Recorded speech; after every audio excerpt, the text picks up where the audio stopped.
Both will not be here in attendance today. Candy and Hart.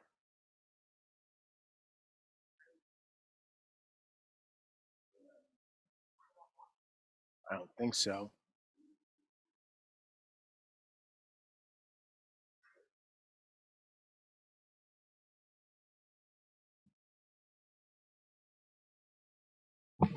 All right, we're going to call the August 19th Design Review Board meeting to order. First order of business is approving or commenting on the minutes from last week. Anyone have any comments or would like to make a motion for approval? Motion for approval. Is there a second? Second. All those in favor say aye. Aye. The first order of business is 440 to 460 Old Trolley Road signs. Just make sure you come on up and make sure you sign in.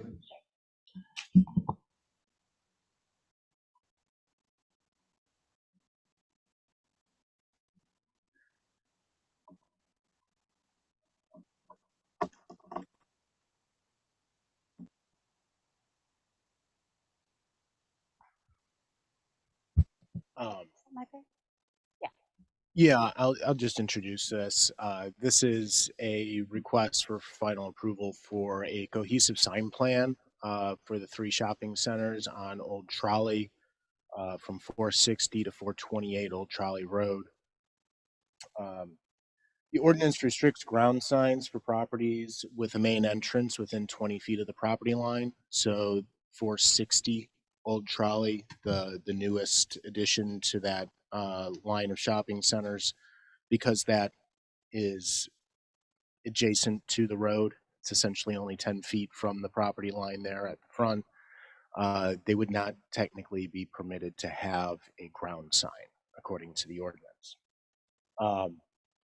The applicant is requesting a sign on the 460 property, which is currently under construction. The existing non-conforming signage at 420 Old Trolley Road has been removed already at this time, and the existing sign at 440 Old Trolley will be removed upon completion of the proposed new sign. The board does have the authority to approve signage modifications, and we can see, as I said, 460 within 10 feet, main entrance. They're proposing a sign here and a new sign here. The existing sign for 440 will be removed upon completion of the sign here. 428 will not have a ground sign.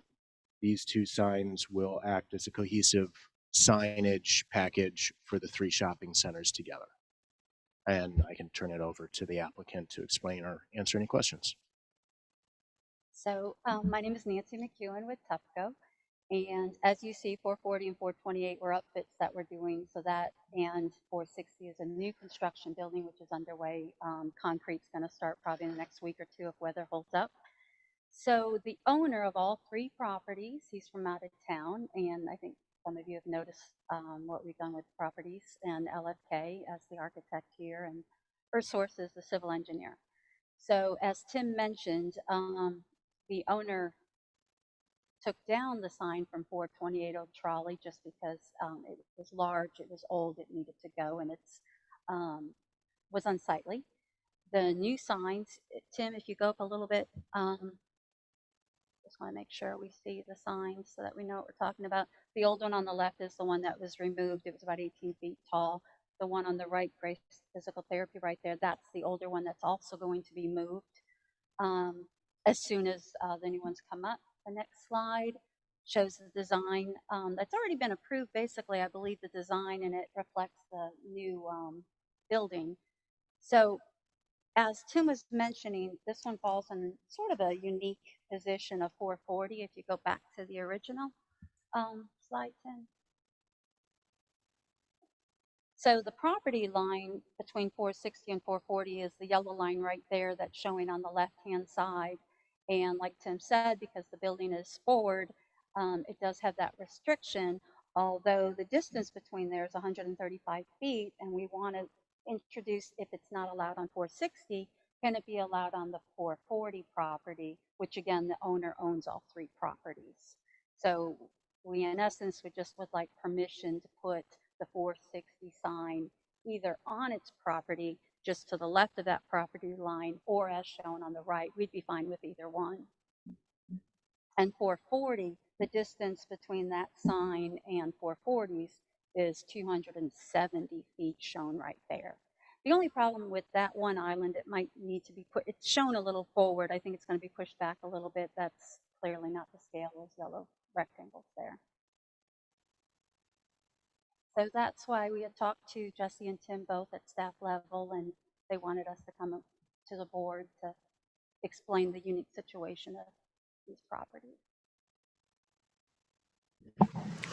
Tim, it seems like we would want the sign on 460 so it's doesn't create a non-conforming sign on someone else's, could be someone else's property in the future.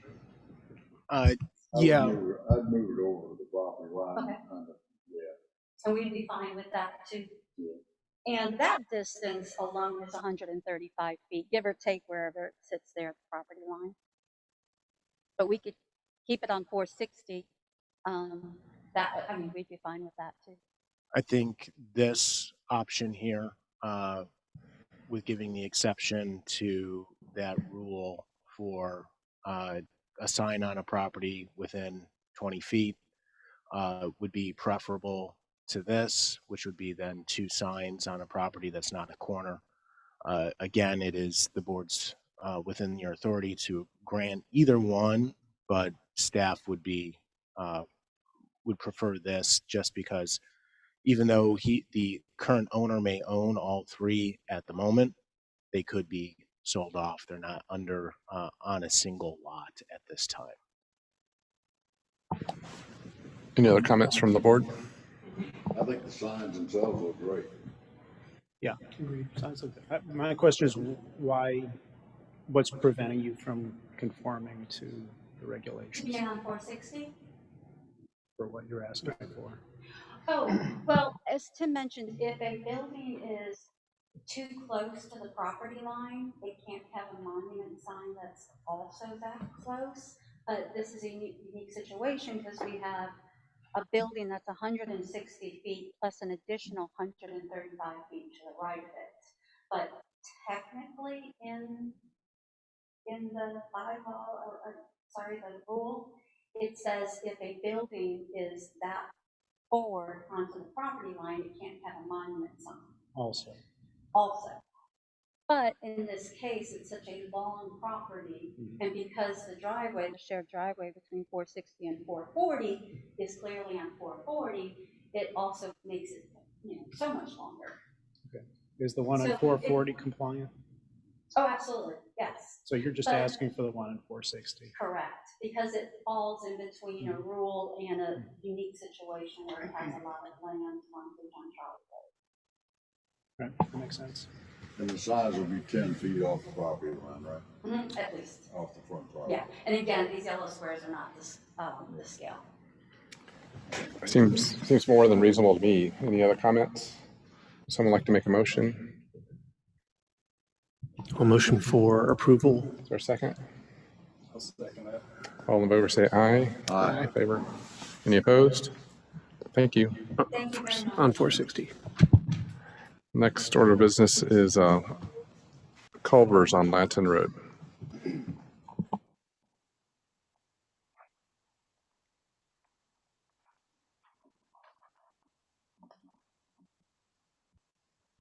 This is a request for final approval for a proposed new restaurant with drive-through on Ladson Road.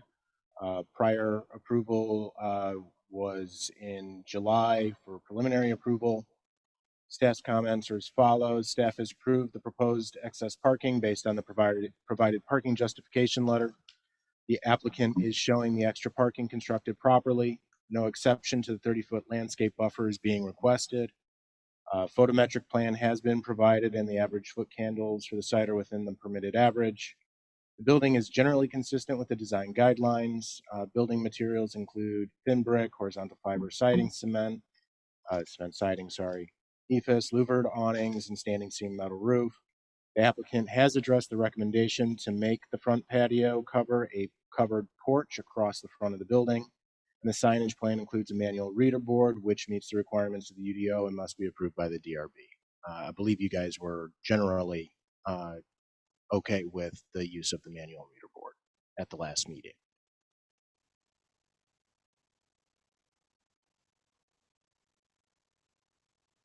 Site civil, nothing really changed, other than kind of just getting the building footprint with the patio to porch thing, so nothing really normal.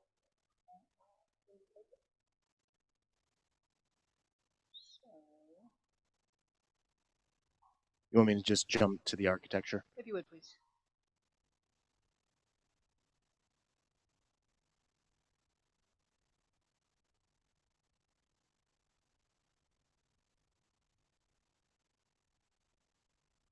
I will say that we did just go by a building section drawing that we provided after you requested to see that the rooftop units were fully screened. So that is included in the packet and does indicate that both rooftop units and the hoods and such will all be fully screened by the parapet. So we did include that new this time as well. And here we are seeing the 2D elevations, and the 3D follow on the next sheet. And as you can see, the front porch area, which prior to this addition was detached from the front of the building, and it was set aligned with the order waiting pickup sidewalk. That was not found favorable, so we played around a little bit and we reoriented it and attached it to the front of the building. There was some reference to a different Culver's building with a similar scenario, the front porch, if you will, with a similar roof form that you all brought up and made reference to some of the detailing and overall forms of that front porch roof line and similarity things to that. So we modified the design to include that. We went with a gable front with a little eyebrow across. We've got the rafter tails detailed in there, as was mentioned in that, as a reference for that example as well. And then there was also not favor with the fascia board that we had proposed along the top of the porch. So we changed that out. We had a two-tone there with a blue and a darker color. So we have modified that to make it all one color. We also adjusted the detailing of the top of the posts so that they interrupt that fascia band. And in a nutshell, that pretty much highlights what we did. We also added a color, trim color around the openings to just help give it a little bit of underlying detail to pull it all together. And so doing, as Marianne alluded, this did change the plan view of the patio footprint, and that is all coordinated between this concept and the site drawings as well. And that's really a pretty good overview of how we're different this time versus last time. Sorry, I just want to interrupt. Just make sure when you're speaking, try to get into the microphone. This is being live streamed, and we want to make sure people who are watching it can actually hear you. Yes, for all the people watching. It's great viewing at 4 o'clock on a Thursday. So I apologize. Do you need me to repeat that? no. Just one couple of site things. Looks like there's still a concrete patio or something to the right of the building as you're looking in plan view. Yes, we left that for outside seating. Correct. Uncovered outside seating. Although there is an option in the rendering, the owner is open to considering a trellis type covering over that northern patio area if cost permits. So we did also provide a rendering of what that might look like, but with the very clear thought that, you know, that's if cost allows, depending on the bid. Otherwise, if it comes in too high, then the intent would be that that would be, you know, additional seating out there under umbrellas. I think that's a better idea anyway than having more. They got enough building now. I like the building and everything that you've done, but you don't need to put too much more work to it. The umbrellas up the season.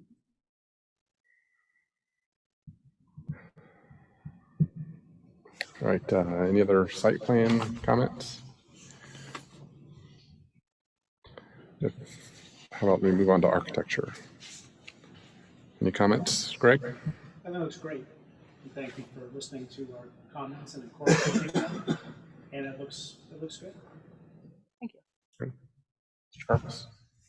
Same. Nice. Anything else? Any public comments? Anything else you'd like to add? All right. And for final approval. Motion final approval. Second by Carpus. All those in favor say aye. Aye. Opposed. All right. Thank you. Appreciate it. Good job. Next applicant is Somerville Commons.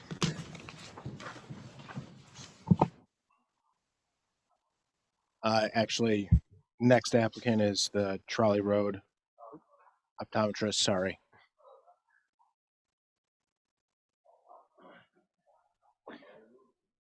The Trolley Road optometrist proposed new 4,554 square foot Jackson Davenport optometrist office. The applicant is requesting final approval. Based on initial review, the following are staff's comments. Photometric plan and signage plan will be required. Tree protection board will be required. An address application is required. Pedestrian connection to the sidewalk on Old Trolley is required. The landscape plan is not showing the 60-foot radii for canopy tree coverage for parking lot landscaping. This has still not been addressed. An 8-foot landscape perimeter is required around all parking and travel areas. This is missing on the rear side of the parking travel area. The plan is not showing the required landscaping within the 5-foot perimeter border. The 30-foot landscape buffer does not meet the planting requirement of section 8.6.2, and the applicant has removed the stormwater pipe from between the two preserved oaks in the front. Generally, the design of the building is consistent with the design guidelines. The facade is proposed to be almost entirely cement board siding with a brick base. The roof is standing seam metal. Facade transparency requirement is not being met.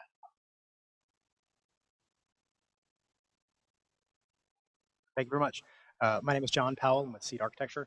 Apologize for not being here last month. Carly Allman, who just walked in the door, was representing the project, so I'm glad she was able to get here. We were about to let you go first, waiting on her, but that worked out. As you probably have seen, the architecture of the building did not change much. Just to point out a few things, we did rotate the staff entrance to the rear of the building to more face the staff parking lot that is around the back, and adjusted some of the side elevation. It is a very minor change from your perspective, so if you didn't notice it, I don't blame you. Most of the adjustments are actually on the civil side, and so Mike Ray with HB Engineering is here. He can address a lot of those questions and concerns that were raised last time. I believe he has explored most of the concerns, but some of them were limited by the site. It is a little bit of a complication given the trees and the existing curb cut. So with that, unless you have specific architecture questions or points that you would like me to make, I'm going to turn it over to Mike Ray and Carly to explore more of the site development. Yes, my name is Mike Ray with HB Engineering. One of the biggest issues that came out of the last meeting was we had a pipe going in between the two large oak trees on the front. We have since kind of redone the drainage to run that pipe on the building side of the large 48-inch oak tree, removed the majority of the parking that was a row of parking that was, I guess, under the 40, closest to the 48-inch oak, in an attempt to not damage that tree as much as possible. The tree met with the arborist out there, and those 2 trees in the front were considered, I believe he said grade A. Try to keep them kind of thing. He did indicate that we could go down to an 80% of tree protection, which is all it's close to what we have shown. Where we are encroaching in on that, it's going to be fill, so we won't be cutting. Those were the primary changes as far as the site's concerned. The landscape misses, I guess. We would need to, I guess, look into that more. Again, we were focused on saving those 48, and I think it's a 36-inch oak tree.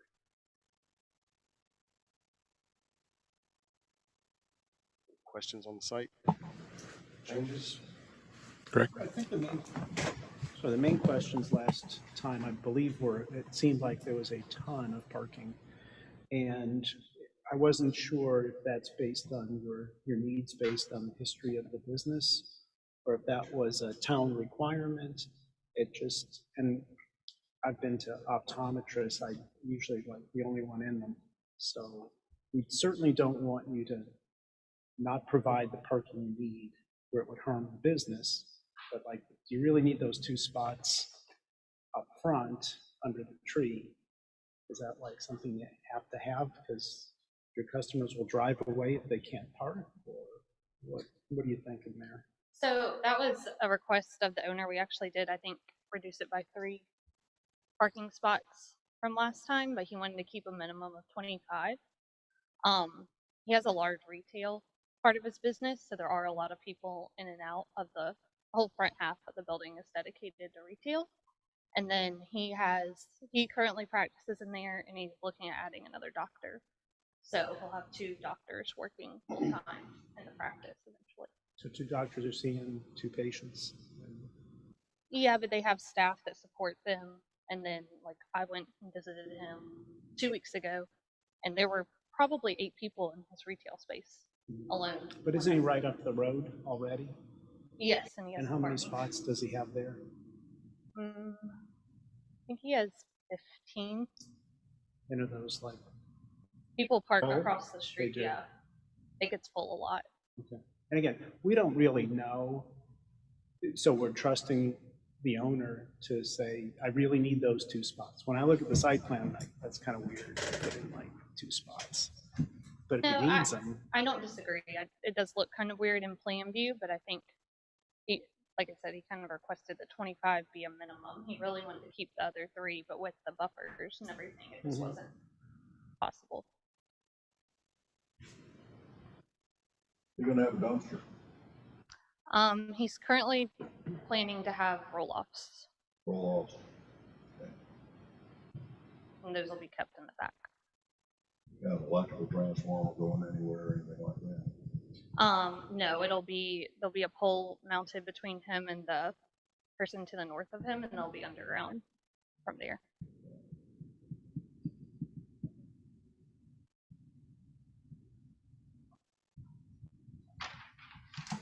Any other comments on site or architecture?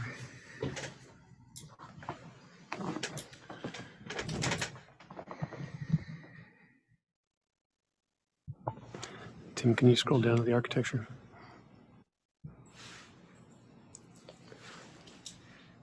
Not to imply that I have any comments, because I think it looks really good. I just wanted to see it. You want to talk about the landscaping real quick before we go to architecture? Sure. I just noticed they got the landscape plan, which didn't, what doesn't meet code or UDO as far as landscaping? 60-foot radius for trees? Yeah, so all parking spaces need to be within a 60-foot radius of a canopy tree. So we got live oaks. These should meet it. They're just not showing it on the plan. It's kind of a technical detail that we'd like to see. 11 spaces, so that's 99 feet. So obviously that's 39 feet more than 60. So you probably need another island in there in that one row of parking. And other canopy trees on the other side could potentially contribute to that. So it's not just from the islands. Okay. It would be these. So they meet it then, it looks like to me. Yeah, as I said, it's more of a technical issue that we just want to see the plans consistently being submitted, showing that they comply. Additionally, the 8-foot border that's required around all sides. As you can see, there's no landscaping in the back here at all. There's a 5-foot border along the bottom, the plan south, that has no landscaping that is required to have plantings within that border as well. So, From the and front. this one up here, the 8 and 5 feet can overlap. So this is probably meeting both 5 and 8 foot requirements, but there is some minor deficiencies. And Tim, we can certainly on the south side, adding landscaping on that side of the pond is certainly, that's not an issue. Now on the west side, on the back there, that is intended to be left natural, not cleared. It's relatively thick right now. You can't see through it to see the houses behind it. We can add landscaping on that back side of that parking lot. Existing vegetation can contribute. We just need to know what's there. That's the situation. Is currently the plan shows just some trees, scattered throughout. If there's some understory or shrubs that can be shown as contributing, that would be great. Sure, that's something we can work out well. You work that out with staff. Yeah. And I think you should probably, if you don't already have a note on the drawing that says whatever the length of that or width of that buffer is, it's to be undisturbed. Yes, we're looking at that. I mean, like I said, I do have a run of tree protection going down that. Yeah, probably just add the note to be, just to be safe. Bill, I'm thinking on a lot of this stuff, they could just, Bill, I'm thinking on a lot of this stuff. I think wherever our motion goes, they can just comply with staff comments. I agree, yeah. I think that's the way to handle it, move it on, yeah. Because it's gonna be nice the way it is. Mm-hmm. Tweak it a little bit on the back and on the south side. On the front. And on the front, work it out with staff. That's a pretty nice tree you got there. It looks pretty nice, two of them. I only see one on the plan. There's one, they're both there. There's one that's close to Charlie Road, and there's that one, and there's one that's close to Charlie Road. Well, I've seen the trees. Yeah, they're nice. Yeah. Been driving by them a long time. And is all the grassing going to be sod? Depending on what type of year it is, like if we kind of get towards the end of construction in the spring, we'll probably try to seed it, but I imagine based on my past luck that we'll probably do a good bit of sod at least in the front. Well, I would require all the grassing to be sod, including the pond banks. As far as underneath those big trees, that mulch, yeah, mulch or, yeah. Pine straw. Yeah. Non-colored pine straw mulch. And your sign's coming later, correct? Okay. You want to look at the building? Sure.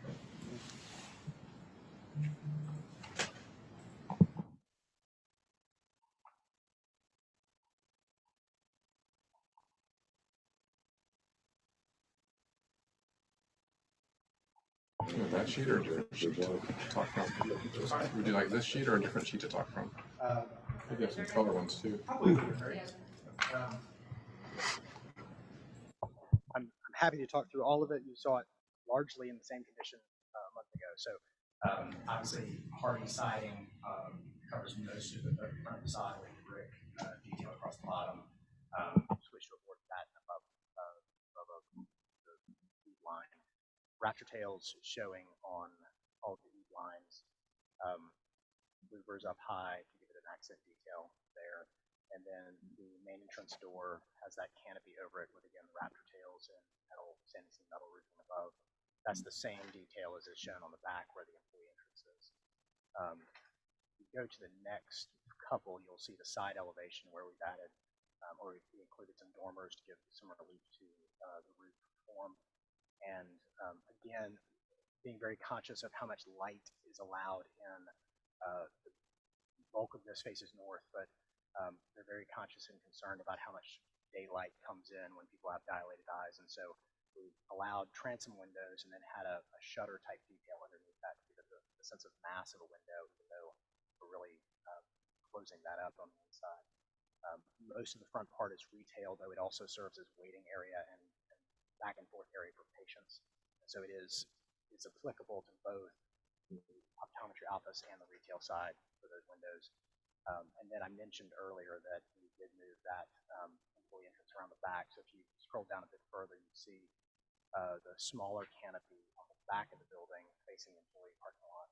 We felt that gave it a little bit more character facing the back, where some patients and guests would park back there, but mostly that's an employee parking lot.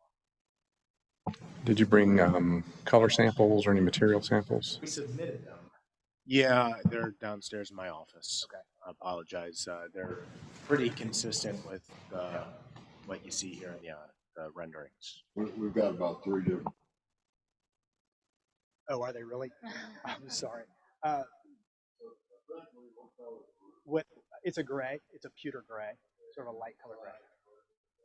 The siding is actually a blue, sort of a light blue. The trim work is all white. The brackets, yes, the brackets are pickled white, so that they have a little bit more texture to them. And then the storefront and the shutters are black. So the charcoal gray and the black are complementary in that neutral tone that the blues accent. The brick base is Cove Point. It's more of a chocolatey kind of brick with a bright white mortar. So that's relatively accurate. What I'm seeing up here is relatively accurate. I can't tell what you're seeing on your side, but what's in here is pretty close to those selections. Jesse's running down the stairs to get the samples. So if you We're okay. We don't Just make it look like this one. Just make it look like this one. Not that one. No, this one. I have a question about the dormers. Are they overframing the roof, or are they going to be open to the? No, Okay, it's just a function of the on the outside. 3D, right? They're attractive. No, I mean the way it's rendered, the roof is visible through them. You won't be able to see that. Okay. Yeah. Yes, you're right. The rendering simply shows the roof underneath it because that's how the 3D model was built. Yeah. No, I understand. Standing seam on that side. Okay, great.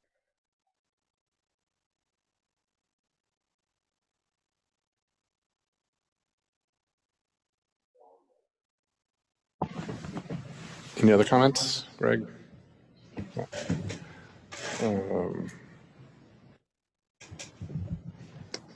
All right, we talked about staff comments. I think that covered most I of think everything. staff needs to go ahead and cover them on the south and on the west side, whatever. Yeah. As far as landscaping goes. On the front. In front also. Yeah. Talk about sod, Yeah. the mulch. Yeah. Okay. Would someone like to make a motion? Make a motion to that effect. Is there a second? Second. Further discussion, public comment? All right, all in favor say aye. Aye. Thank you. Thank you. Thank you very much. Appreciate it.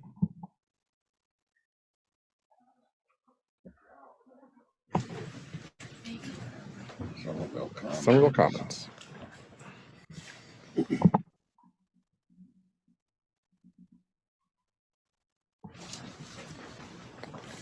If you could state your name and your role in the project as you come up, or as you present. do you want me to do staff comments? This is a request for final approval for a proposed 270 unit apartment complex. Thank you, Jesse. The project was last at the design review board on November 19th of 2020, actually. Based on initial staff review, the following are staff's comments. A photometric plan has not been submitted. Staff recommends early application to the Tree Protection Board for review of the proposed tree removal for the site. Dedication of Farm Springs Road and East 9th North Street will be required. There are still some issues with that that are being worked out. Annexation of the detention parcel is required and has not yet been started. Staff does request that if you choose to grant final approval, that we condition that on that no permits will be issued until annexation is complete. obviously we can't do that, issue it. We don't have jurisdiction if it's not in town, but we do normally allow that to run concurrently. The landscape plan is in compliance with the requirements of the UDO. The building elevations include a mixture of materials, including horizontal and board and batten fiber cement siding, white railings, and black asphalt shingles for the roof. So I can turn this over to the applicant. Tim, I have a question first. Yes. So you're saying we're reviewing property that's not in the town? The detention parcel, about 10 acres off to the side here, that is not yet annexed in the town. As I said, we typically allow the process to move forward as long as the process is started. I believe that during the time frame with the Farm Springs Road and 9th Street Extended, while they were trying to work out those issues, that may have fallen through the cracks, both on our end as well as on their end. Staff has discussed it, and we are comfortable with a final approval as long as that condition is added, if you choose to grant final approval. All the building site is in downland. Okay. Yeah, right now, the 10 acres for the apartment complex where the buildings will be built, that's already been annexed. It's the detention parcel off-site that has not yet been started yet. And thank you for that. And what's the issue with the road, Farm Springs Road? There's some dedication requirements that need to be done on that, as well as agreement with the adjacent property owner for 9th Street to be extended. It's our understanding that those documents are forthcoming, and that should be agreed to hopefully here next week. Okay. Thank you. All right. Floor is yours. I'm John Prim. I'm with Stantec. I did the civil portion of this project. Christina here is with Stantec. She worked on the landscape plan. Rob Rule with RJTR is with the architect team. And then the client is Childress Klein, and Kelly Dunbar is here if there's any questions for the client. As we just discussed, the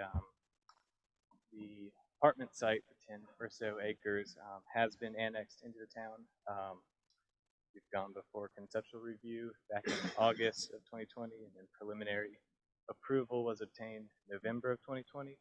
And we are here again for final approval, requesting final approval. A brief overview of the project. It's actually 266 units, I believe, right now, multifamily apartment complex. A mixture of 3- and 4-story buildings, with a couple of carriage house type buildings, which are garages on the bottom and units on the top. There's an amenity center, and then some various parks throughout the project. As far as the site plan goes, there have not been many significant changes since the last preliminary approval. The biggest change to the site plan was we had initially shown fencing around the entire site, and one of the comments was to minimize the amount of fencing. So we now just show fencing from building to building where possible, especially along East 9th North Street and Berlin G. Myers. So we've really reduced the impact and footprint of that fencing per comment. Another site plan change is we've kind of taken a look at the sidewalk access to the public right-of-ways, and we're showing a few more sidewalk accesses on 9th Street.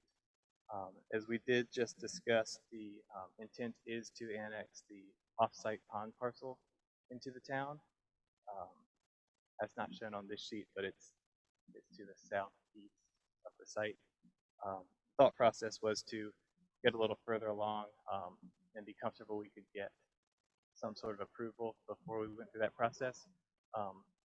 But in discussions this last couple of weeks, we're going to start that annexation process sooner rather than later. I guess the other comment was related to the East 9th North Street and Farm Springs Road right-of-way dedications. And that process, like we just discussed, is ongoing. The owner is working with the adjacent property owners to obtain those right-of-way documents. So we would be comfortable with putting in that no approvals or approvals are contingent on that right-of-way dedication. Unless there's any questions for the civil side, I'd like to turn it over to Rob with RJTR. Yes, sir.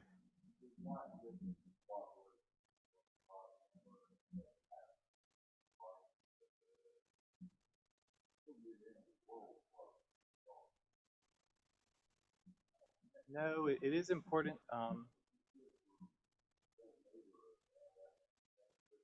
It's important to.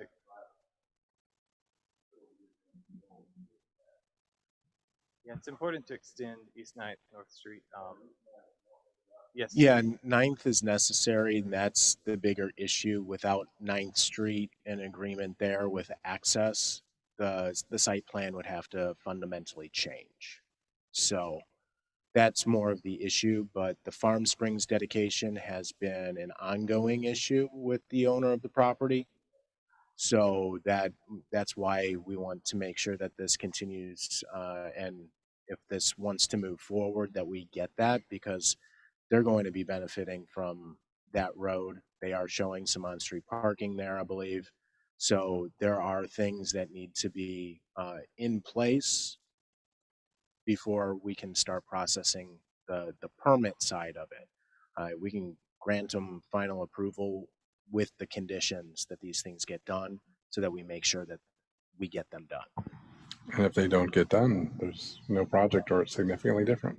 Yes, and then they would have to come back. If it's a significant enough change that, it fundamentally changes, materially changes the overall plan, they'll have to start over with you guys. Well, not get another curb cut on Berlin Myers. No. From what I've heard, so. Another curb cut on BGM? Yeah. I don't think that's gonna fly. Never. No. Mm-hmm. But I mean, it could be done, they could do the project with what they got of East North 9th Street. Well, 9th, that's the issue, is 9th. It's also Farmington, but 9th is the issue as well. Well, 9th comes across and they'd like to have a traffic light put there, which is not part of this discussion, but they would like a traffic light there. And if everything goes on with the property on the, across East North 9th, all that happens, maybe they'll get one. Maybe. What I hear, they probably would. Mm-hmm. But I think the key to this thing is what happened.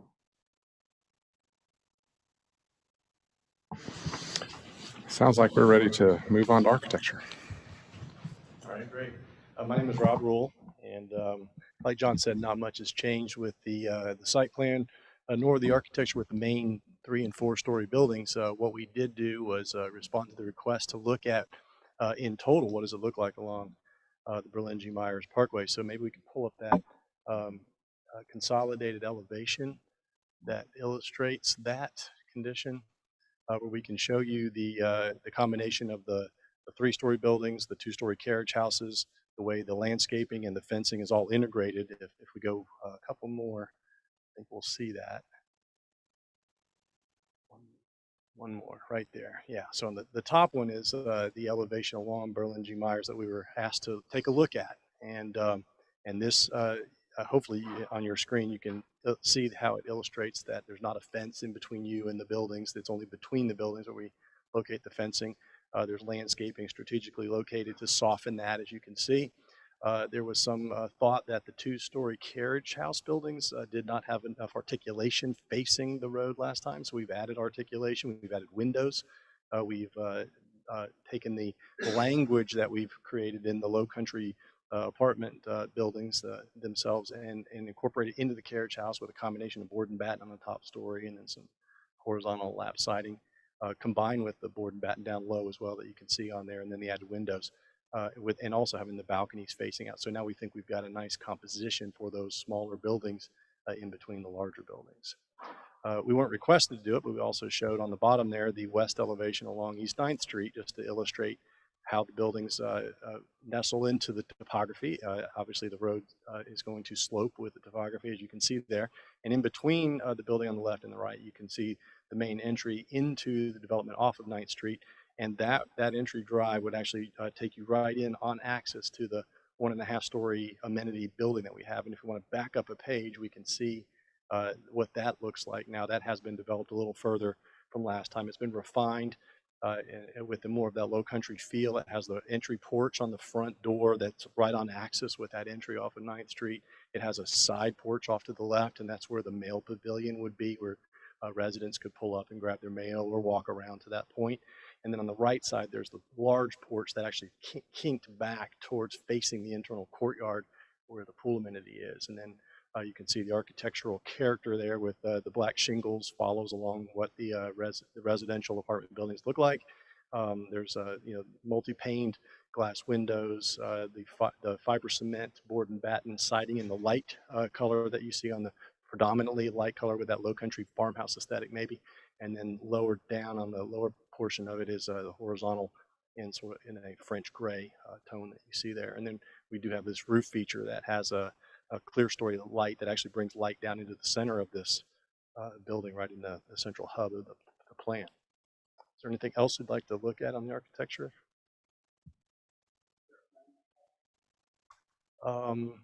There is not the latest plan. We have a plan on the civil plan that shows the components of where they are, but has been refined to this latest design right here. If we go back to the civil site plan, I think you can see the sort of the interior of the clubhouse, and all the pieces and parts are there. They've just been reorganized and refined somewhat. It doesn't match exactly now. Okay, now we're looking at agreed. Yeah.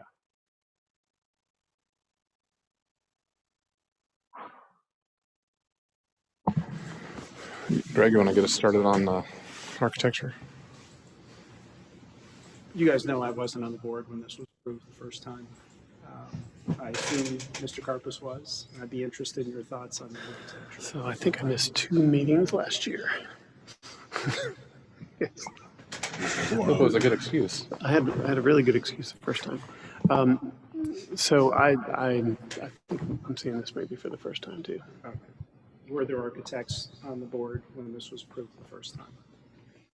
Gregor Michael. I'm not positive that he was here.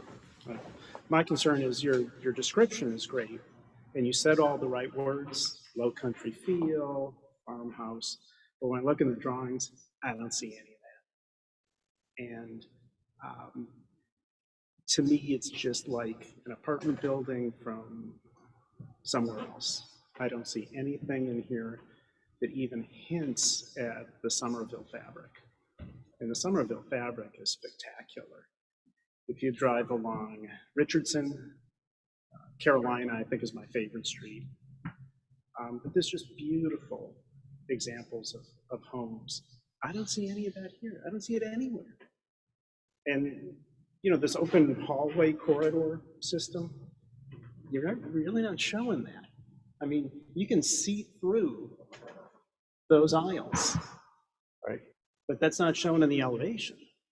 Because they're dark, I guess. Because they're dark. Yeah. Like the windows. So if you look at the elevation, you say, well, okay. But then when you think about, that's just an open corridor. It changes the whole feel of the building. A block to kind of a block with two wings on it. It's a lot of roof. It's a lot of roof that has some pediment, gable, hip, but it just seems like just a big apartment building that doesn't really have any tie to the town. The town's spectacular. That's why people want to live here. Agreed, yeah. And so we're trying to expand the fabric of Somerville to these larger developments. And you can't just copy it because you have a scale change. Right, that's right. But there has to be something that kind of grabs you and says, this is an extension of Somerville. And again, I just don't. To me, seems like a suburban solution to a pretty highly traveled road. I swear the graphics provided last time were different. And I know they were because I don't know if the building changed, but I know there were some specific renderings that were included that just looked better than these. It was kind of this perspective deal, but So that's a good point. Can we look back at the first of the colored elevations, because I believe that graphic is on here, and I want to see if we're talking about the same thing. Right there on the top right corner. Is that the graphic you're talking about? Yeah. So again, I think that's a nice drawing, but I look at it and say, it doesn't look like Somerville to me. It looks like other places I've been, but it doesn't look like Somerville. And the other thing I wanted to point out is the 4-story building, I think, is a huge challenge. It always is, right? The other one on Berlin G had some 4-story buildings, but it was more, I think, modern approach. Yeah. Less like I'd never seen what they had done before idea, and I think that project was big enough that they were able to make a statement and say this is an extension of Somerville. It's the future of Somerville. Right. I didn't disagree with that. It was, I think, a nice design. So the 4-story is a challenge, and again, even though the conceptual architect's inspirational concept image is very nice, it's nicer than I think the buildings are, but even still, it's like, I don't get it. I just don't see that. And the clubhouse is really like a foreign entity. I mean, that reminds me of something you'd see at these big neighborhoods down at Hilton Head or something like that. It just doesn't seem like. Are you talking about scale-wise, do you think? Is that what you're... I'm sorry? Are you talking about scale? Or? I think it's primarily the height and the number of different things going on. You mentioned farmhouse. Why we have farmhouse? Because they're really simple. Because people were very practical, and they did what kind of they needed to do with an eye towards aesthetic. They didn't just do stuff for the sake of doing stuff. And the garages that at the front on, I guess that's Berlin Myers, just seem, I don't know if it's out of scale or the roof's not correct or something, but it's just, maybe it's the angle of the roof. It's not doing a whole lot for me either. Which is a hard direction to go by, I know, but Mr. Carpus, do you have any comments? No. I agree with both of you. I feel like that maybe there needs to be a middle ground between the maybe the over articulation of the clubhouse and the under articulation of the apartments. There needs to be a middle ground that kind of meets in Somerville, if that makes sense. Having said that, I don't necessarily have a perfect recommendation for it. And I think part of the problem with this is the way it's rendered. I don't necessarily have a specific recommendation on that either, but definitely something three-dimensional other than the sketch that can show us how it's kind of detailed out a little bit.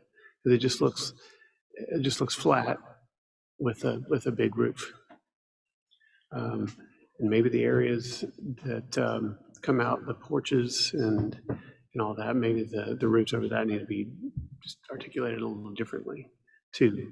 But yeah, I get that I get the challenge with all of it. It's a challenge. And I always say I'm not an architect, but so it's hard for me to articulate what I would like to say. But I can say this: there's some nice apartment buildings that have been built in Charleston within the last 3 years. I think it's on 61 and Sam Rittenberg, that area near Savannah Highway, that have more of an urban appeal, and it just up on the street like this is, and it just looks better. It's more brick, so it's I know we say it's got to look like Somerville, gotta look like Somerville, but it needs to look like low country. It's not just Somerville, it's low country. So I would encourage, I can try to find out where those are that I'm talking about. But if it's built within the last 3 years in Charleston, down in that area, that's it. Okay. We'd like to say the preliminary DRB approval. All we had to go on was the comments that were provided at the time. So they tried to add the articulation and the coloring that was suggested in the last.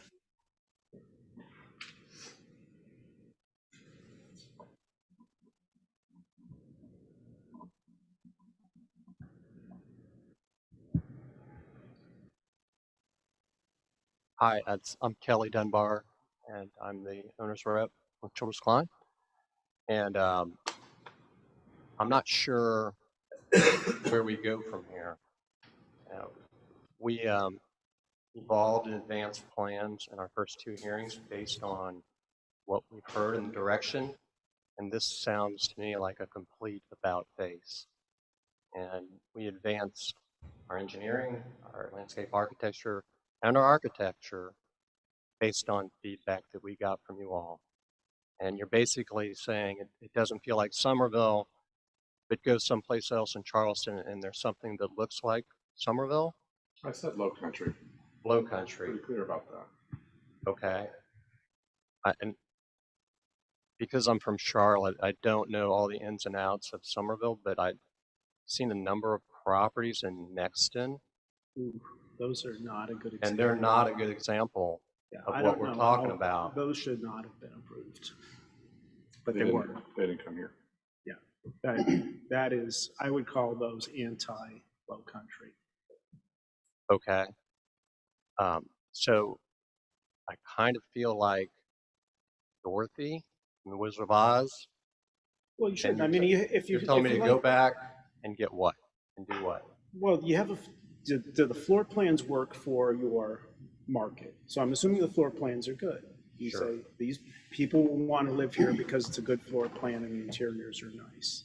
I'm not hearing any significant site plan issues. There's traffic things and how to get in and out, which is always going to be an issue as these neighborhoods grow and develop. And are you ahead of the road work or not? But the real issue is the overall feel. And Chris thought it might be the drawing style. I think Chris mentioned brick. I'm just suggesting you have to capture the feel of the fabric. And one thing too, Greg, not to interrupt, they kind of were ambushed because they got basic full approval last time. And we have different people now. Right, and I'm open to what the board feels. I think you could have walked in the door with what you had last time and gotten approval tonight. You've done a lot of work in the interim to get to this point, but I had a whole lot better feel about the whole project last time I looked at it than what I'm looking at now. It might just have something to do with the style of the drawings that we looked at last time compared to this time. But yeah, we advanced the plans, and it is a flat look because that's the nature of the design, or not the design, but the elevation. It's not in 3D or the perspective that we showed before, but you guys obviously know that. I guess I'm feeling some frustration and looking. Because you're getting a totally different message this time. I am. But Bill, you were here last time. Yeah. I'm just assuming Tim was here last time. I agree with you. I mean, I'm in business too. Sure. And we run into the same thing, and it's always difficult when members on a board change. Typically, we like to sort of build upon what was done in the past and not do a reverse. And one of the things that hurt is it was what, a year ago last time you were here? November. So 3/4 of a year. It's been a while. Time is nobody's ally at any time. Ever. And we've had a lot of changes and blah blah blah. Yeah, that's why I was hoping to pin it on Mr. Karpus. If you had your own drawings with you, we could look at those. I don't know what the difference is. The site So- plan and the Site plan is and the fine. buildings are Has been. very similar to the last submittal. Yeah. This with a little bit more detail. I think it was asked for a little bit more articulation along Drb Approval, which was added. I think so, yeah. Maybe there's some comments about the colors, which have been updated accordingly, but that's really all the feedback that we had to go on. It's very similar but advanced. I don't know if it's a difference in the windows, the openings, that sort of thing, or what, but these buildings look, just feel different than I had felt last time. Well, there's an assumption, I think, that whoever was on the board a year ago unanimously approved it.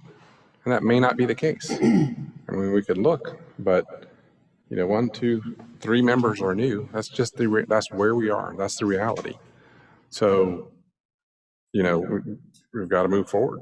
And So you all are new or just hadn't seen it yet? some people have been replaced, or right. Some people are new. Yeah. Chris and I are the only in the room that were here for years. Yeah. But Chris Campbell and myself. And then, okay. But are you guys new to the board or just weren't there? We were here. No, I know you were. Two of us. 2 out of the 5 were sitting here now, we're here. Right. 3 out of the 5 are not here. But were you on the board then? I guess. Okay. 2 were not. Got it. So we're sympathetic to the dilemma.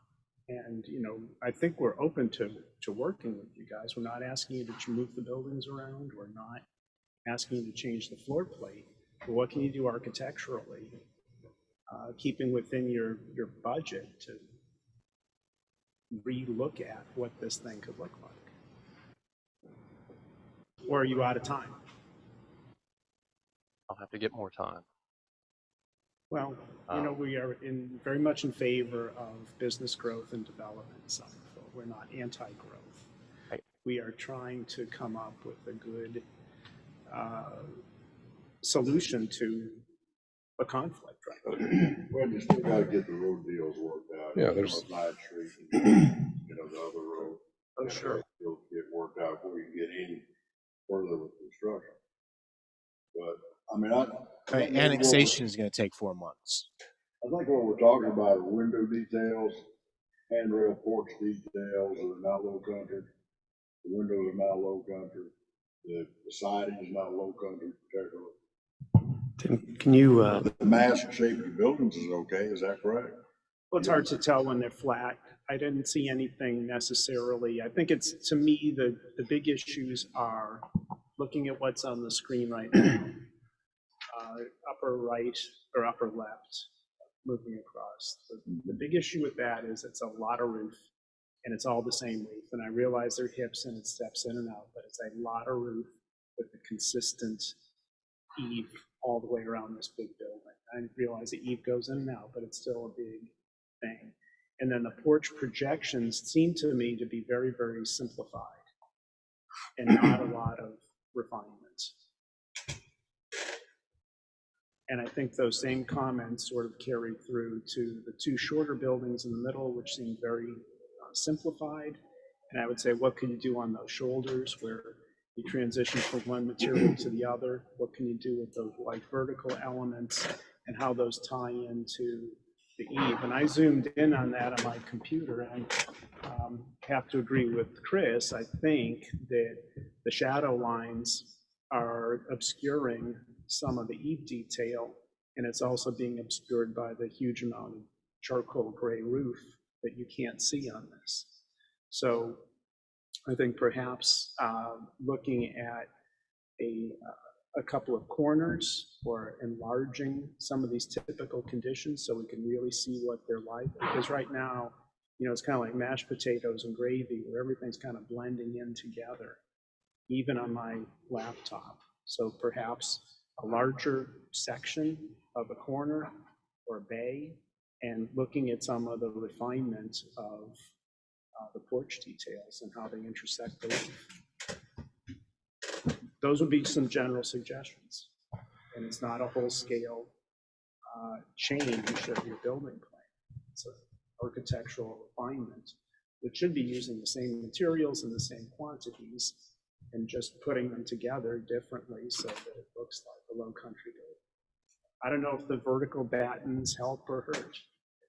I think it's kind of I think they hurt in this case. weird. It's just not something I typically see in Somerville. On small buildings, you see it, not on anything this big. Just, Tim, can we see the larger scale elevation of one of the larger buildings? Sure. Yeah, that's good. I don't think the clubhouse was there. I mean, Rob and I just obviously have a little bit of a sidebar, and you know, if you look at the footprint, I mean, there are a lot of ins and outs. So this could be a matter of a better colored presentation, Or rendered in 3 dimensions. or rendered in 3 dimensions. Yeah, and really fine tuning the details of that. Make sure it's clear what the details are. Yeah. I guess we're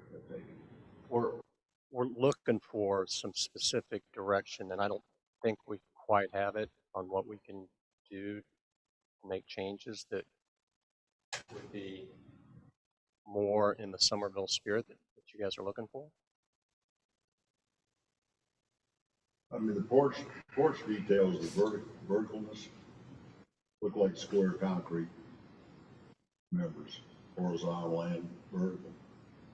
If they were more like a Somerville porch, instead of metal handrails, more of an antique wood handrail, or even 2x2 pickets. But a decent top rail, decent bottom rail.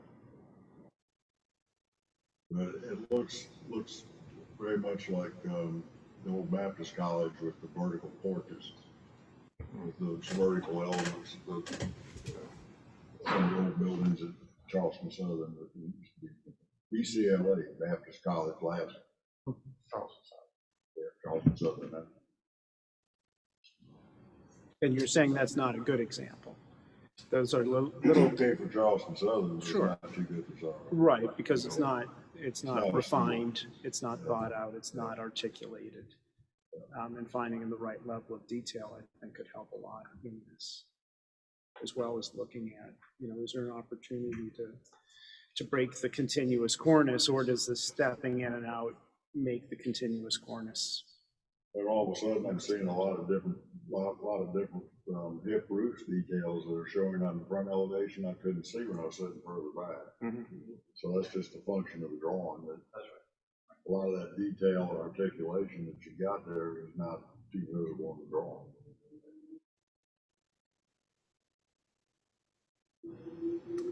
And didn't we, in another project, do a separate meeting with an applicant?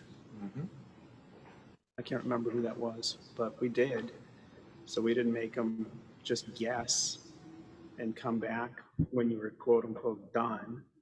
But I think we would certainly accommodate some interim discussion so you don't overcommit and overspend on something that is going to need a similar fate. And I think we're happy to try and accommodate what you can do. If you want to test out some ideas, I think we could get a group on an informal review of that and be happy to do that. Because we want the same thing you want. You want to have an awesome project. You want to have a project when people drive by Burnham G. Myers, which gets, I don't know how many thousands of people a day. We want them to turn their head and say, wow, that is a really nice place. That's what you want, right? You have a great company that develops high-end properties all over the creation. That's what you want. I'm just worried if you build this, you're not going to get that.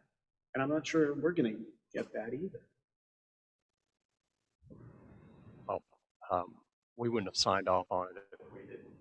We were working with Rob and his team if we didn't believe in the architecture and design, because it is important. And we've had a collaboration with some very successful projects all over the Southeast. So I guess then we worked with staff and come up with some alternatives, or we redraw these elevations and I guess present some alternatives. And I guess what I'm hearing is you all will be available to opine on that? I'm directing this to Tim or the rest of the board. I think that larger projects like this are challenging, and a workshop format would be better, where we can just really easily interact with ideas. To accomplish that in this forum, I think it's maybe the applicant provides 2 or 3 different examples or samples, or here's what if we do it this way, what if we do it that way. And that is something that we could review, by email or something like that, to kind of work with them a little bit. But it's not something that is voted on. It's just something to give direction. Yeah, we try to keep the meetings open. Obviously, cannot be a quorum. We wouldn't be able to have 4 unless we put out an agenda for a meeting. So if you wanted to do something like that, you could do. It's not something that we have done regularly. I know that previously there have been subcommittees for the approval of materials, so to speak, but not really at this particular scale. I know one other project, they came back every time they had to make a tweak to the exterior, and they came to the board 6, 7 times after they were approved because their elevations kept changing. So I don't know if we want to do that. That just seems a bit excessive, but I think we could definitely work with it and, see what we got. There's still time before,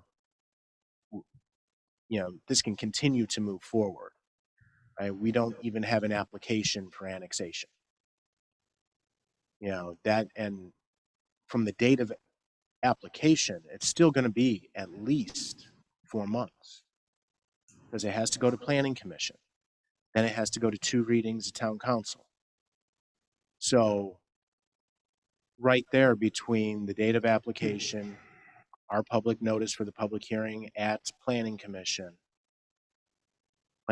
meeting, then the subsequent town council meetings, there is time to work out the details. Tim, all due respect, we need to know what we're building and what we can develop and what's acceptable to you all in your approval. We've got a long way to get from point A to a construction start. But technically, your project can't be approved by the town because what you're relying upon for your detention isn't in town. No, I understand. We can't give approval on something that's not within the town. I understand that. We know what the pond's how much it's going to cost. Mm-hmm. We know that it has to be annexed into the town and the time that's involved with that. What I don't know, and I was hoping to understand today, is what are we building?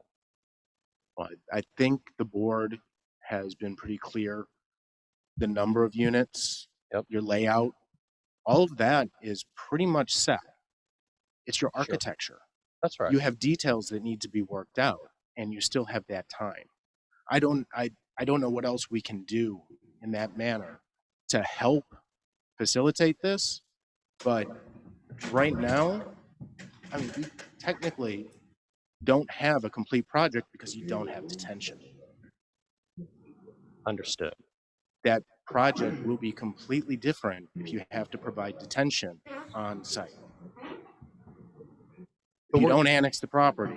But we're going to have detention because we're going to annex it. That's just semantic. Now, I understand it's a key part of the process. Mm-hmm. I guess I'm trying to understand where I go from here to address concerns, what the process is, so that we can design a project that is palatable to the board.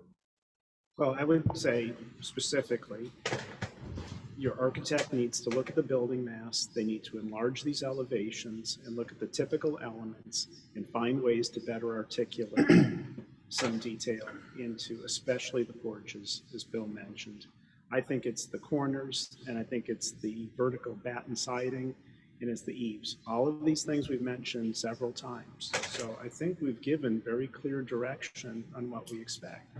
What we were talking about is there a way to get interim feedback on that before you resubmit?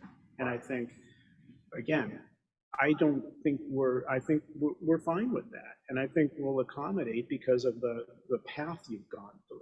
I don't want to do that necessarily for every applicant, but I do feel bad. I feel bad that, this was approved. I don't feel bad that we're picking at it now. I feel bad that it received preliminary. It doesn't look the same.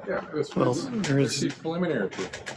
But I mean, you've got so much stuff going on here that you can't see in this drawing. Like you could have you got a lot of hip roofs over these portions of the building that stick out, where you've got some articulation in the walls. You've got these hip roofs that come out. Well, if they were gable roofs, you could really see that on this small drawing without detail. But you can't hardly see these hip roofs, which actually give you some detail like we're looking for. Maybe they ought to be gables instead of hips coming out with articulations over the porches and over the two ends. But I think a way to go here is for you to take either the left third of the building or the right third of the building, blow it up, excuse me, and start looking at the details. And then as you work out those details, maybe that's the time to have an interim sit down and just say, hey, this is what we're thinking, because it is hard. It's certainly easier as a board to review and approve something. You saw some of the other submittals up there. There's like right there, you could see what's going on. I know the scale is different, and it's as an architect, it's just harder to show that when you're trying to show a whole building like this. But go into the left third of the building and look at the details, the board and batten, and how maybe it tightens up a little bit. Is there trim around the windows? Is it brick down at the first and second floor? At the bottom, you can't tell by this drawing. But is it brick? If it's brick, that's good. All right, I think we've provided enough comments. I'm just trying to. And then the battens on the board and batten, looks like the battens are 4 feet apart. That ain't gonna cut it. I think we've provided enough comments and we need to move forward. I think the architect has some direction to go. Any other comments from the board?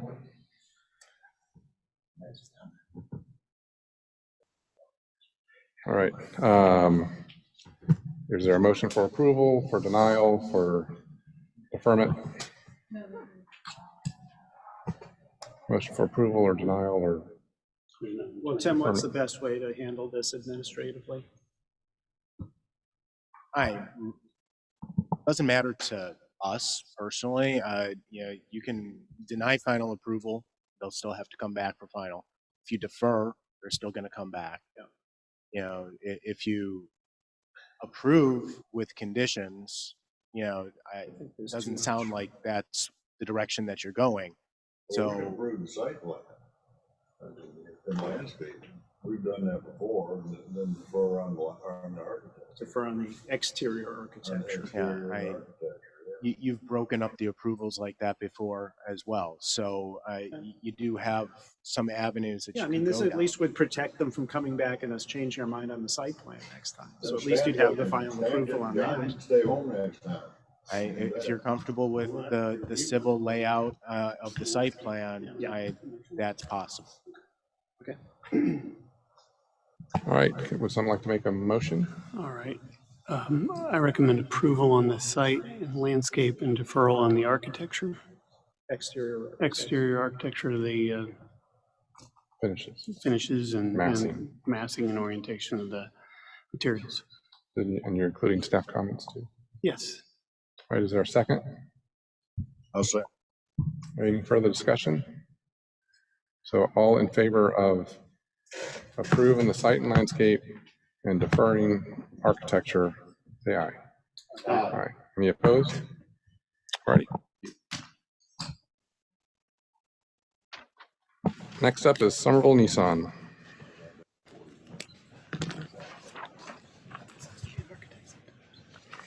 Yeah.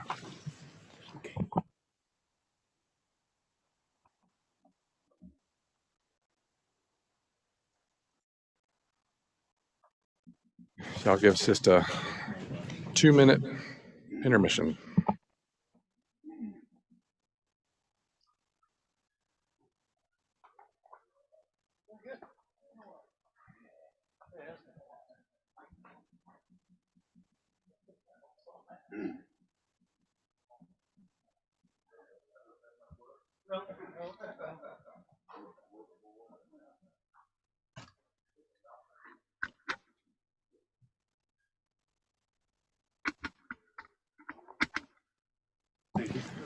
Tim, could you get us going on staff comments when you get a sec? Yes, the applicant is requesting final approval of a proposed new full-service Nissan dealership on 15 acres between Holiday Drive and I-26. Project was last before the board June 17th, where final approval was denied. Based on staff review, the following comments must be addressed to meet requirements. At this time, the submitted plans still show the site detention on property not owned by the applicant. Site clearing is being proposed for the entire property without proposed construction on phase 2 of the development parcel. The proposed mitigation of tree removals meets the town standards. However, a detail of the proposed tree removal in the perimeter is still required. Perimeter lot mitigation calculation for any protected trees removed must be included in the mitigation calculation. The proposed 6 willow oak in the small landscape median on the first row of the parking and 12 live oak proposed in the display area adjacent to the building will not have adequate ground soil and will need to incorporate some form of tree root well to provide them room for the roots for those proposed trees. The plan does not show the required 5-foot planting area at the foundation of the building at all locations where it would be necessary. This requirement can be waived by the DRB. Sod should not be installed within landscaped islands. These areas should be mulched with pine straw mulch. Public access easement will be required for the sidewalk located on the private property. Plans are not inclusive of required improvements as determined by the traffic impact analysis. The DOT has approved a roundabout at the intersection of the entrance of Millhouse Drive. An exhibit must be included. The required roadway improvements must be included with the development permitting and construction documents. The lighting plan does not meet the requirements of Chapter 9 of the UDO and must meet those requirements before permits will be issued. For the architecture, wall finishes are proposed CMU units, both split face and smooth face block, metal panels and glass. The rear elevation has been modified with the addition of contrasting color pilasters to break up the facade, the addition of the Nissan sign badge and the aluminum composite panels at the parapet wall facing I-26, the addition of metal awnings over windows, and the use of spandrel glass, which must be approved by the DRB. Staff would recommend the following conditions if the board feels that final approval of the proposed plans is appropriate. 1, that the applicant continue to work with the town and DOT concerning the recommendations of the final TIA and the implementation of the recommended traffic mitigation requirements to the satisfaction of town staff and the DOT. 2, that the applicant provide documentation of the possible land transfer of the former Sheep Island Road right-of-way to the applicant for use as part of their stormwater management plan. Alternatives must be provided if the applicant fails to secure the necessary land to execute the plan as presented, and a return to the DRB for approval of any substantial changes to the overall plan. And 3, site clearing on phase 2 be limited to areas of storm drainage infrastructure only.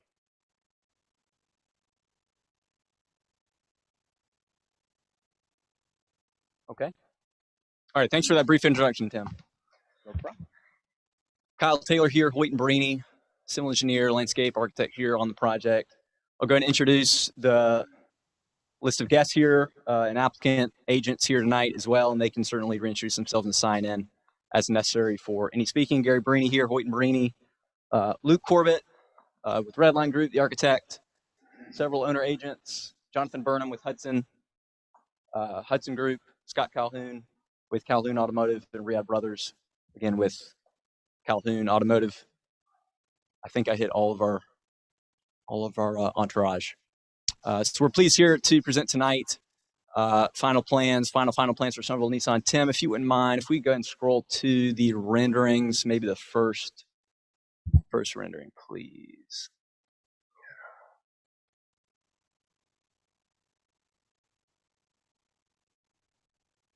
We also recognize there's been several new board members over the course of our process. We've become somewhat of a fixture here for the CDRB over the last 8 months. So we're certainly happy to go through anything if there's any questions. But we'd like to try and stick with the changes and improvements that we've made, trying to incorporate as best as we can the feedback that we got at the last meeting where we applied for final approval. That one? No, sir. Keep going. Elevation or rendering? Renderings, please. Let's go up one. Let's go up one more if we could. Maybe the other way up. There we go. And then if we could zoom in. And then certainly we would ask the board members, I understand maybe some of the screen, if we could direct you to maybe the most clear screen, that'd be most beneficial. I think this screen captures really the best and most appropriate view of our site. So we certainly are happy to speak from this for any questions. And as far as how we go through the changes that we made from our unanimous approval with comments at preliminary and then comments last submittal, we received site and landscape comments, but really the back of the building seem to be the biggest board concern. So if the board would oblige us, I think we'll kind of do things in a little bit of reverse order and have Luke introduce the changes that we made to the building, and then we'll circle back to site and landscape. Tim, if you wouldn't mind, sorry, I know you just told to come here, but if you want to go up 2 images to that back side of the building, might as well just hit that one.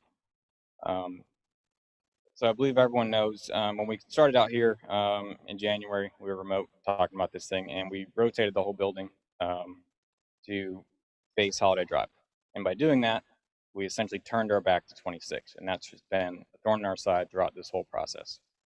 So the last time we added some more Nissan elements to that back side of the building to not make it just look like the back of a service building. We added their red cube branding as well as some of their ACM panels to kind of mimic what was happening on the front of the building to make this look a little bit more like the front of the building, even though it cannot be based on how this plan sits on the site. So since the last time we came in here, we've always had these vertical pilasters, but they were never really able to be, they just didn't render properly due to the dark color of the CMU. So what we've done, we are doing a little bit lighter gray on these pilasters, as well as taking it across the top band of the parapet, kind of corresponding height to the ACM. Again, it's a Nissan image thing, and we're tying that into what we're doing in the rest of the building. We've also had these clear story windows on the back of the building, which again, the plan would allow for clear story, but really that's it, due to all the mechanical bays on the inside. So what we've done to highlight these windows is add these louvered awnings above these windows, which just brings a little more attention to them. They're certainly visible now, whereas opposed you just had the dark CMU with a window that's going to appear dark. I think this adds a little bit more,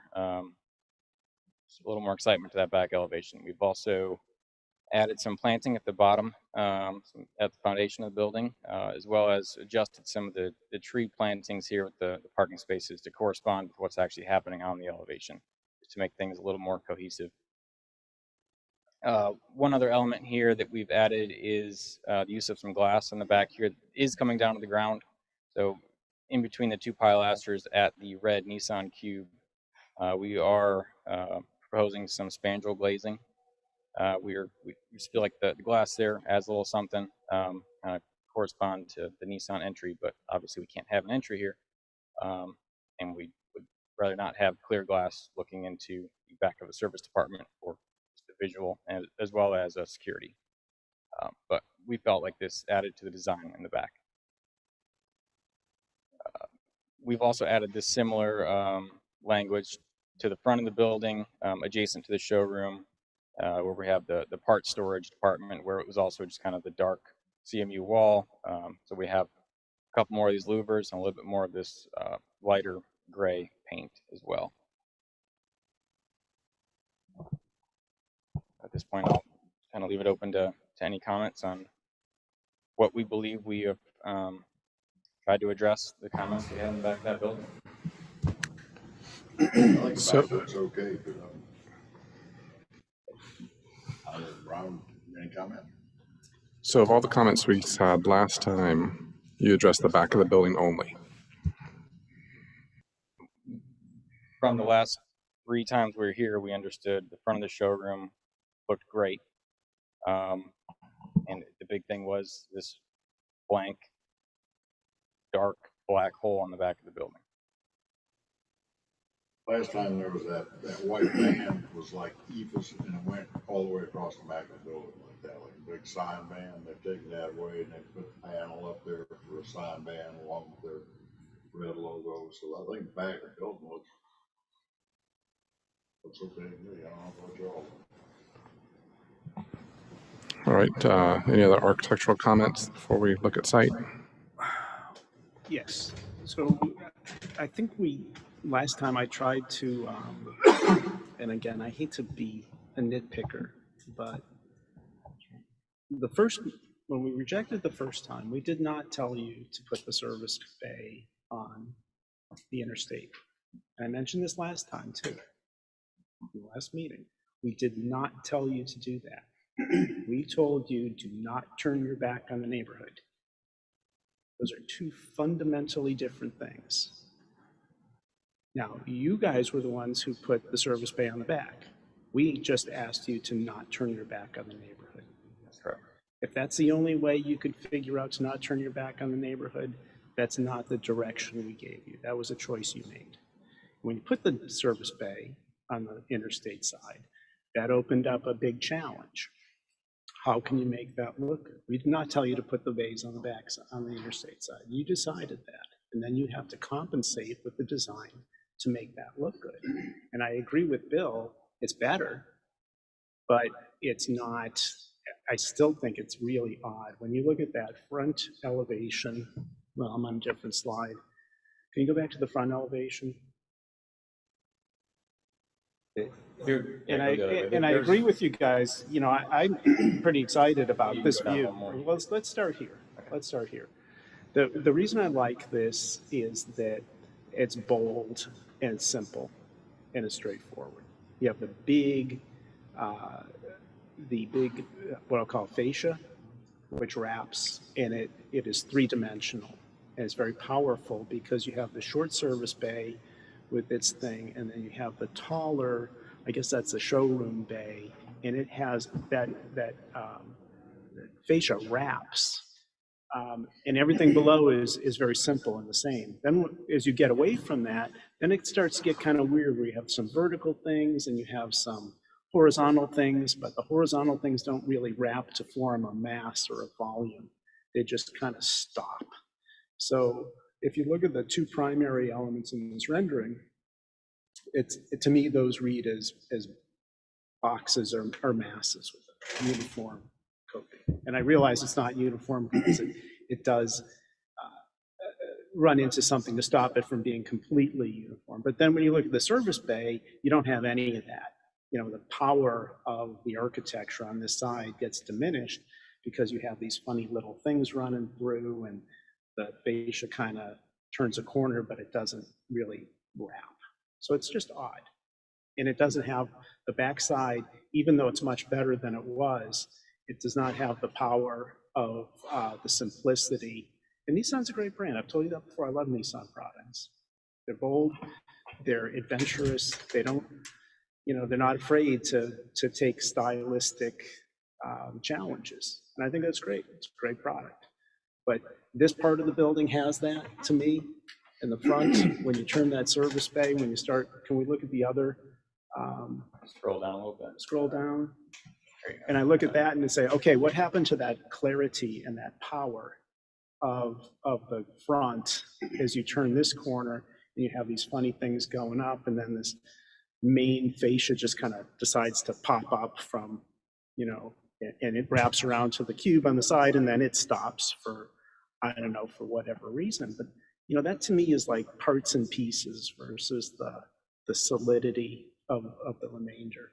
And that's why I think, you know, it's a car dealership, and it's fine. If you want to do a car dealership, that's great. But if you want to do something that really has a presence, and we mentioned Baker, you know, don't do it like Baker, but they have a presence.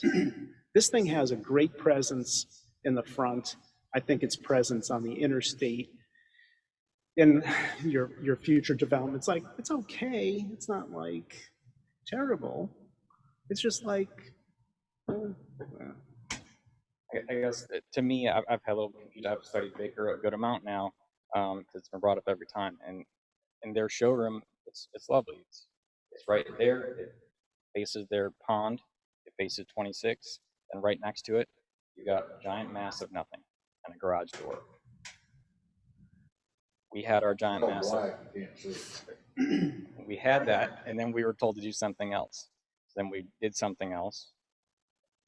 It's been a struggle. We have a showroom in the front of the building. That's where the customer is. That's where the customer interfaces. Adjacent to that showroom, we have the nice outdoor display with many trees, with a little outdoor patio over there, outdoor customer lounge for the customer to interact inside and outside. That's where the customer stops. They don't see the back of house. The back of house is where you've got your service guys flying around in the cars, and they're going to the car wash. They're going in and out of the doors. They're taking care of your work.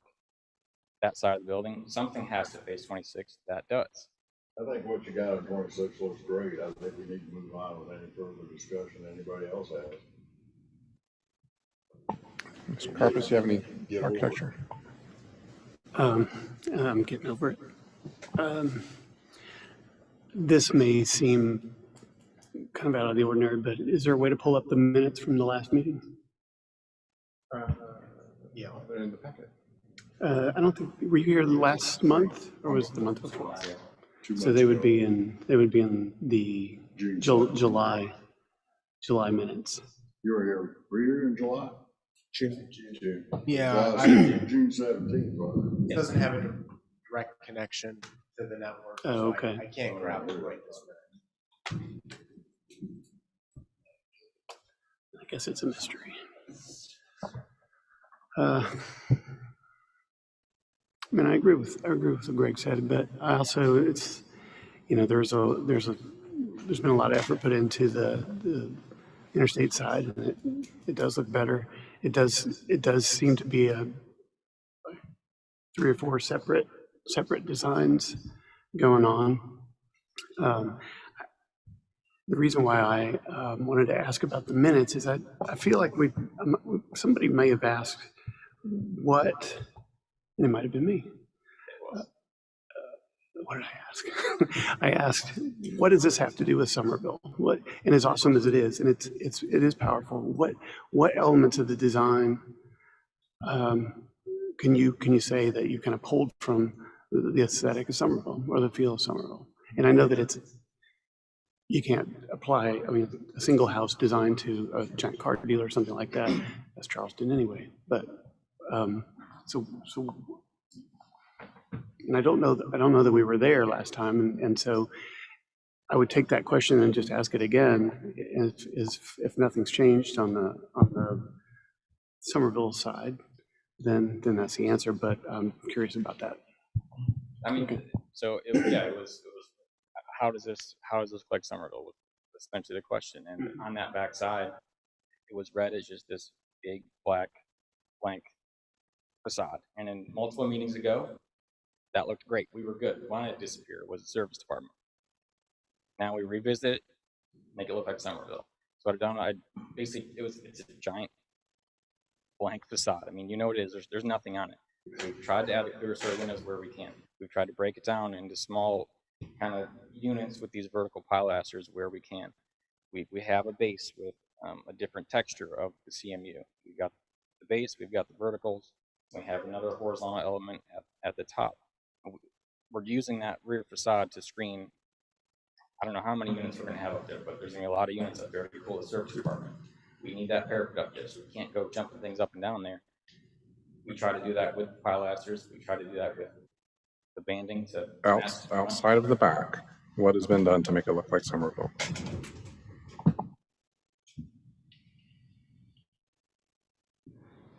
My comment. I like the transom windows look great.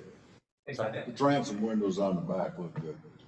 I mean, I feel like the louvers, that they add something. They bring character to the building. You look at every other car dealership around town. I can't understand how those look like Somerville for a car dealership. I get how I love downtown here. Last time I was here, I stayed in town for a day or two. We enjoyed it. I can't put that type of language or that type of downtown atmosphere on the back of a car dealership or any facade of a car dealership. I have responsibilities from the owner of what they want on there. I have responsibilities from Nissan, what they want on there. And I have hearing what you guys want. I'm trying to balance that and do everything that we can. We were told to make it look like Somerville. I feel like we've tried. That was the direction we had. There wasn't any specifics. It was, look at Baker. They did a great job. They have a blank EPIS wall. I had my blank wall of textured CMU. It was liked by some, disliked by others. Fair enough. We're trying to move forward with you guys. We're trying to address what you're saying. I think doesn't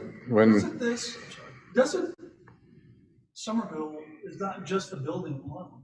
I mean, if you look at that image that's portrayed right there, it says Somerville to me. And it says modern, but Somerville. It's inviting. It's like we said, it has interface, with the customers. So what is Somerville? That is what Somerville is. Bingo, Gary. It's not just old brick and old whatever. It's also modern. We don't want any canvas awnings on this building.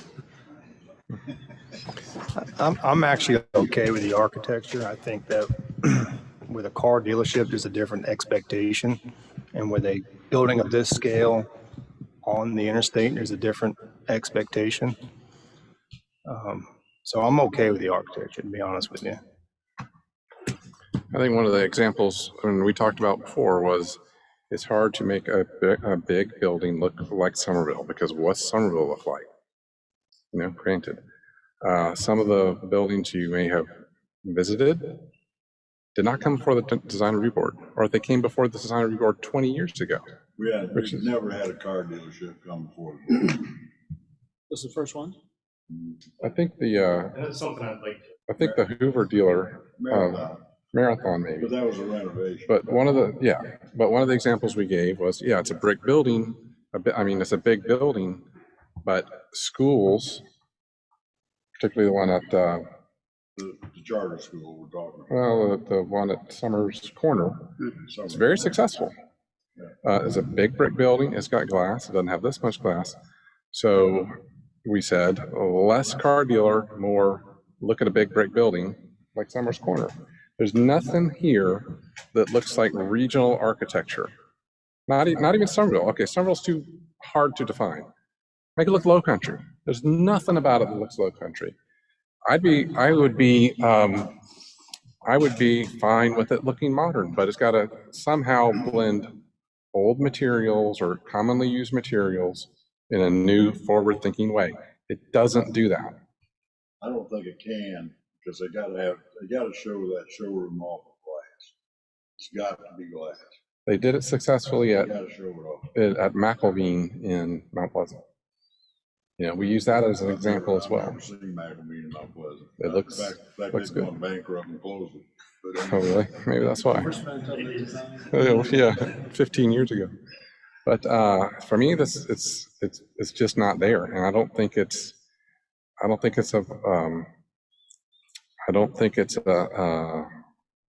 just not regional architecture. It doesn't look like this should be in this area, maybe on Rivers Avenue. It would look great. It'd fit right in. But as part of the gateway into Somerville, it's just not good enough.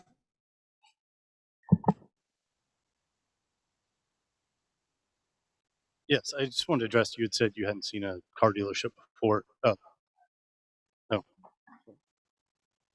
no. Jonathan Burnham with Hudson Automotive Group. You know, a lot of the elements here we've tried to incorporate. I think, you know, Gary hit on it with the parking lot. This is not typical of any car dealership. I know you may feel the building may not be, but what we've tried to do for the aesthetics and the appeal and coming on the lot and being on the lot, the level of detail, the level of landscaping it's actually not conducive to business. You know, we have to have a clean product out there. The trees, the grass, they get cars dirty. This is a significant expense to us. It's what we've tried to make it more inviting, more of that low country feel as you enter and have that presence. I guess the one thing I've heard, and I wasn't here at the last meeting, so apologies on that, is kind of the segmented nature of it, and certain pieces feel different than others, and I can appreciate that. That's actually a little bit by design. You know, 65–70% of our buildings are shop and service. You don't want a customer walking into a shop where there's a tire balancer, brake lathe, metal flying, sparks flying. You do not want them to think this is an area I want to enter the building. So to your point of looking at a school, there are entrances all around the school. You're wanting folks to come in from those entrances.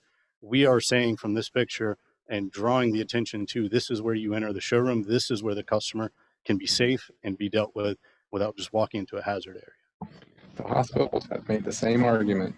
Hospitals are big building, you know, 7 stories tall. And I think they did some things. They made, in this example, say the service area was all brick. If this were the hospital, they did some things to make it work. And I would add a few notes too, you know, going back to conceptual, you know, Greg, I appreciate kind of expressing some of those things you recall from conceptual. You know, one of the big things that we heard was address Holiday Drive. So that was one of the things that we've done and helped orient our site.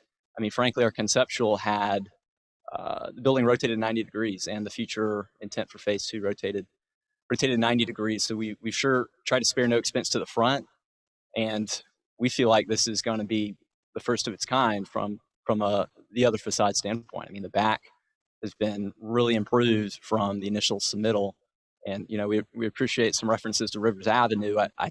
I respectfully would say this would be a very different look than those on Rivers Avenue. This would be by far the nicest dealership if it were placed on Rivers Avenue. We feel like this is a great submittal for the location.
Mike. You know, a prior discussion was, is the view from the interstate important? It is important. It is important. And I think that just sends a general message to, you know, everybody coming down that interstate is going to Charleston. I work in Charleston. I like Somerville better than Charleston. Somerville's a great place. And I want everybody driving on that interstate thinking, wow, Somerville's a great place. And this isn't the only thing they see, but there's a lot of stuff along that I-26 that not telling people Somerville's a great place. So you could either say, well, we're just going to be like everybody else and say Somerville's an okay place. And it's not, you don't have to bear that burden, but I want somebody to build something on the interstate that says, wow, Somerville is a great place. If it's not you, it's going to be somebody someday. You have an opportunity for that to be you. If you don't want to take advantage of that, that's fine. It's just, we keep building on our side, because I consider the other side Berkeley County, even though it's not, I know that. But, you know, this is clearly our side of the interstate. And I like to have something along our side. It was even Volvo's on the other side. You know, so what do we have? We don't got anything. Wouldn't you agree, though, that, but wouldn't you agree that you can't have this on both sides? I agree. You can't have glass on both sides, and we're not asking for glass. So there's got to be a choice there. There's got to be something we can do to the back side to make it look like. Can we look at the back side again? Since that's what we're talking about. I just want to. Ask you a question about being different and want to get there. So just so everyone's aware, we've actually had to go all the way up to Nissan in Japan to get approval for a second red square. We will be the only one in the country. We have made them aware that we want to make a presence on 26 as well as the front. But we didn't ask you to do that. No, I know. No. Something you did. 100% wasn't saying you asked us that. I was just showing the level of which we're trying to get that feel and get that representation for the homeowners and for the road, not making any representation that you asked us to do it. We were willing to do that and have been trying to meet the requests that you did. The other thing we said to do was maybe, since we're overly debating this back side, is screen it with landscaping. You add a 2-foot strip and put a 2-foot hedge, that doesn't screen anything, you know? So, and I said at the last meeting, God forbid, you might have to lose some vehicles. You could screen that entire backside and, I don't know, 20 spaces back there and hide it and not worry about it. Akin to asking Walmart to put all the products behind the doors in the back. The vehicles are what we sell. That's people drive by, see that that's what they stop for. I mean, there's a reason grocery stores, when you check out, have their checkout counter right there in front of you. Where you yeah, but if that's what's between you and approval, it seems like a pretty easy decision. Yeah, and if I may, you know, with all due respect, we received mixed comments on that. We received either address the back with architecture, and or we received comments on landscaping. And frankly, we tried to do both. We tried to put a hedgerow around the foundation, and we provided tree islands there every 6 spaces in the back. So we've really tried to do both. If the board feels it's better to actually not have the landscaping, then okay, we'll remove the planter islands. How much landscape, where's the landscape plan? How much have you got between what we're looking at here on the screen and the interstate view? Distance-wise? There's a view from, there's one from. There you go, right there, bingo. Yeah. Your view is very much blocked by the trees. Yeah, so that's one. And then Tim, if you wouldn't mind just scrolling to the, scrolling down to the I-26 view. And you get past the phase 2 area into phase 1, there's a good amount of landscaping that you need to look through to see the building. Well, you got the hedge and then you've got the trees. That's a lot of landscaping. And then tree islands between there and then you've got trees within the islands. You've got foundation planting. I mean, you got a lot of landscaping. Yeah, I wasn't happy with this view. I was focusing so much on the back of that building, and then you couldn't see it. Yeah. Right. We actually felt like this, you didn't show the back of the building very well, so that's why we. And when you're driving 95 miles an hour down I-26, I always drive 95. Otherwise, somebody will hit me. You do see that giant sign already for the exit to 76. Yeah. That's nice. And the and I, I'll make this point too. People are not going to be sightseeing and oogling, taking snapshots of your building when they're on vacation. Well, this view does it's a flattering view for your building. It does get that fascia into visual play. And I agree, the windows and the louvers in front of the windows gives the facade a little bit of texture. And what we're relying on is that this is the glimpse, this is the image, and that when you get past the red Nissan sign, people that are not, that part of the building is no longer in play because you're whatever acute angle, or I don't know what the angle is, but you know, this is the view that we're concerned about, and you know, it's definitely better than it was last time. Well, this is the view quarter that's important, which is it's a quarter view. Yeah. You're looking at a side and a rear view, and it's important. And it looks, I think it looks as good as anything could look on I-26, scooting down the highway there. All right, so it sounds like you're very comfortable. I am. Anybody else? Chris, no? Nope. Joke, no, Chris? Yeah, actually pretty cool. I know that it's a challenge. I know that we've thrown a lot out there. I do think actually, as far as brand recognition, and that red on the back was pretty smart. And I think it helps. You can see the big thing that you see at the front. I don't know that. In the end, I don't know that my question was answered about the front, but I'm not sure that it's going to be. So, If I can interrupt, do you have the car wash?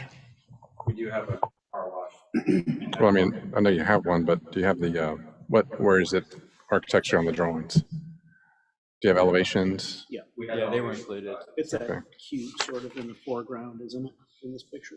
We have a car wash and a couple of PDI bays right there to detail your cars.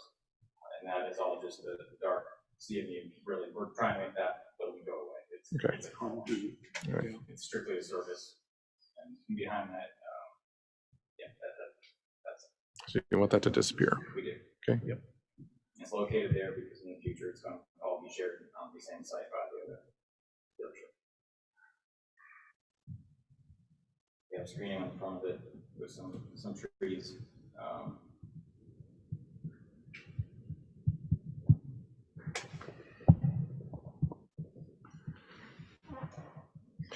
Well, I got a site comment, and you can see it from this perspective, is that, you know, I appreciate that you added islands, the long islands down it. They're only 3 feet wide. No trees are going to grow in that. I would rather, if you have 2 long strips that are both 3 feet, just do one that's 6 feet, and then you can put trees in that. And you've kind of done that on this one closest to the building. But you could choose one or the other. I would prefer you to choose the one closest to the street, make that wider, and put trees in it. And it is to act as a little bit of a hedge. And I know car dealer doesn't want to block any of the material or the merchandise. I get that, but there's a balance that we have to do here too.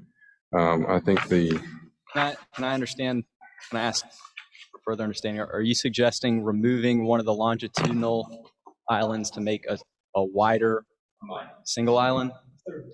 Yeah. You can do that, or you can make them both 6. Because our previous submittal had a single island that was 5 to 6 feet wide, and we distributed that to do. He just said 1 6, the other, or both 6. Yep. We can do 1 6. Do 1 6. Eliminate the other 3. Just take that 3 foot and move it to the front one.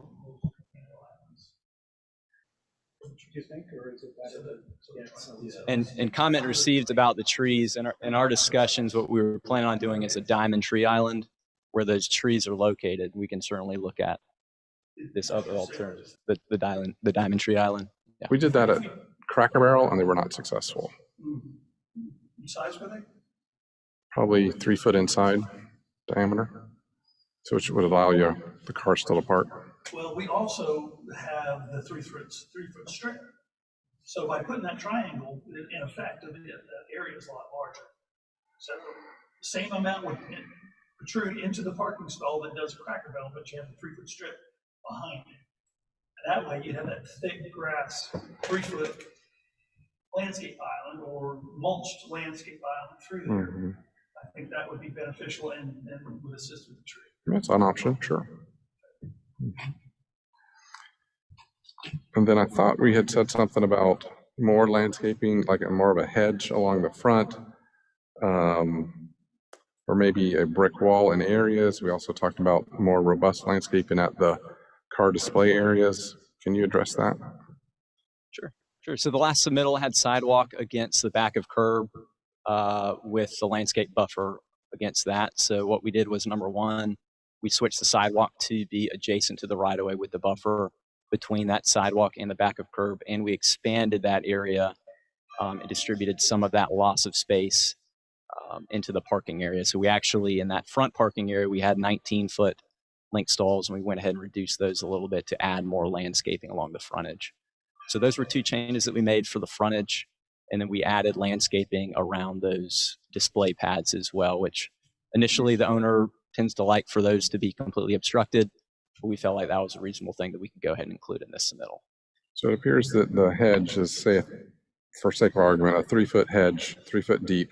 Then there's a 3-foot grass strip, then sidewalk. Why not make a 6-foot landscape area so you could double up on the hedges? We get that uniformity of coverage. You don't see those little gaps, and you can still see the car behind it. Just so I understand what your comment is, to basically double the row of hedgerow. Yep. Mm-hmm. Yeah. Yeah, no lawn in the front. And then Tim's, one of staff's comments was 5-foot landscape planting around the foundation of the building. Yeah. Because of the zoning being GB, there is a required 5-foot landscape foundation planting requirement. Again, that's something that the board has the authority to waive if you feel appropriate. So like that front glass wall, if it were a standard building that had, you know, like a brick water table or something along those lines along there, to soften that where those things come together, we would typically have 5-foot landscape foundation planting. If the board felt that it was not appropriate at that location, you can waive the requirement there. They have added it on the side of the service area, as well as the row along the back edge to help soften that transition between ground and wall. I wouldn't put it in front of the glass. I think it's a waste in front of the glass. I mean, it's all blocked by cars, everything else. And I know you like it on the interstate side, Chris, but I don't know if anybody's going to appreciate that. And, you know, would that same amount of green be better put somewhere else where people are more likely to appreciate or enjoy it? Yeah, and I would make 2 notes. Those were our thoughts along the frontage. The building's almost 300 feet from the edge of travelway, so we didn't think that, number one, along the frontage, it would be appreciated, even though there are facades that face the right of way, of course. The glass presents challenges for the glass getting dirty when it rains, and there's some upsplash. And then the heat off the glass too on that landscaping. And then as far as the rear goes, we're certainly open to entertaining if that area didn't feel like it'd be appreciated, that foundation row on the back, replacing that elsewhere. We'd certainly be open to that. You want to address the other comments on the board? Attention. Sure.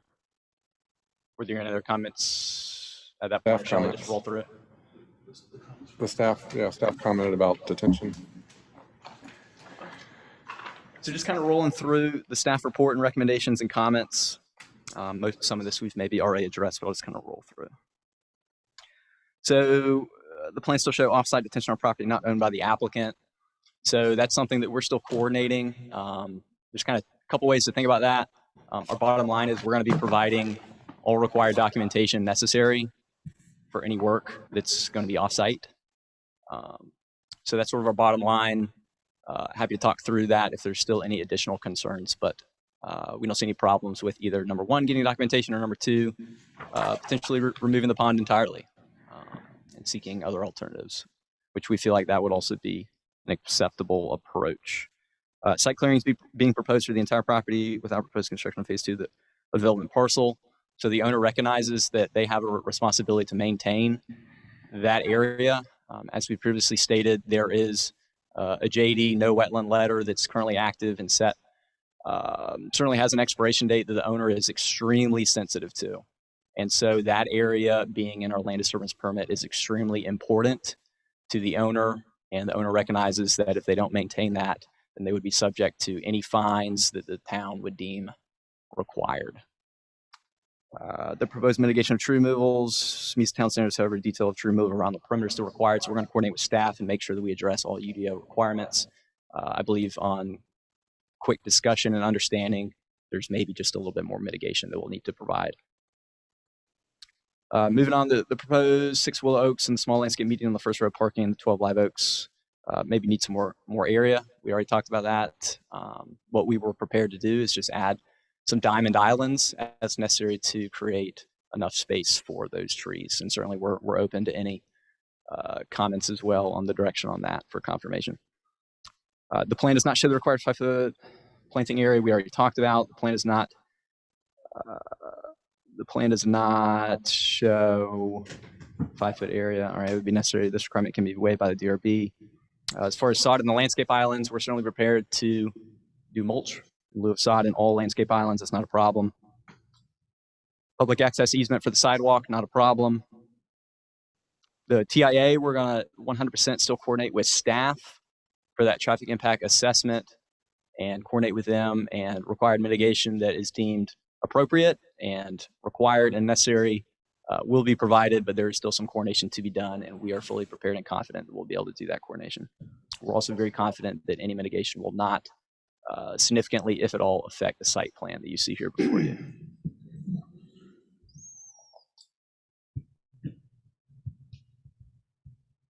I think that closes out. And then in regards to the lighting plan will be coordinated with staff to ensure that all UDO requirements are met.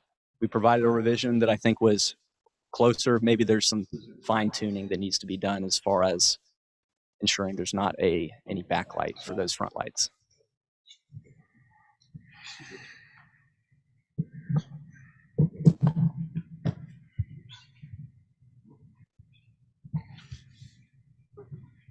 So if there's any questions, we're happy to answer them, but we are 100% seeking approval here tonight. Sure.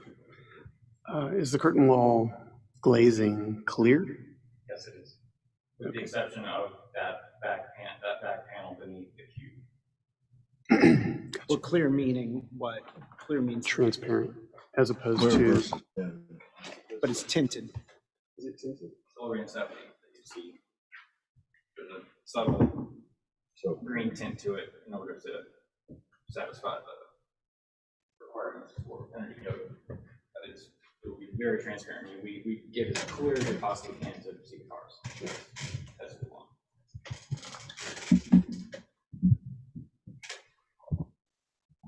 All right, I'll close this portion. Any other comments?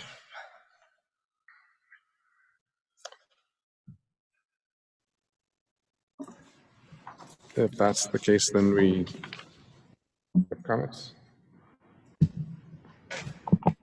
To me, I was just looking at all the different Nissans in different areas, and to me, I've said before that we are the Somerville DRB, and which is obvious, but I just don't see anything apart from the prototype on the big bang side here, okay, that says anything Somerville.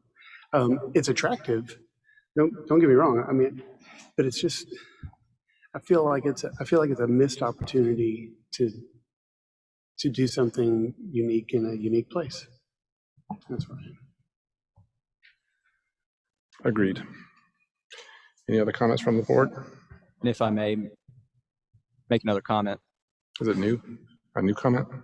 We would simply point out that we've had significant conversations behind the scenes. Hopefully it's seen in what we're producing that we feel like is a very great final submittal worthy, we hope, of final approval here tonight. We would just point out that we feel like this process is intended to make the plans and elevations and renderings get better over the submittals.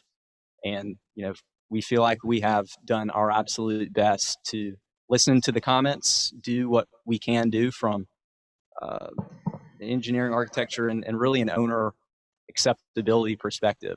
Appreciate you working with us. Thank you. Any other comments? I think you're about 10 heads above BJ's Wholesale, which we approved. Just like that, I've been collective with Scott and everybody. We've probably built 300 dealerships. I've been a part of over 200. I hear you loud and clear. We are a little bit beholden by Nissan. We are a franchisee. I can say without a doubt, this is the nicest Nissan store I've ever been a part of, hands down. And that'll reflect in the budget, but we are trying to be mindful of it. Thank you very much. Appreciate that. There being no further discussion, we need a motion, please. Any public comments? All right, ready for a motion.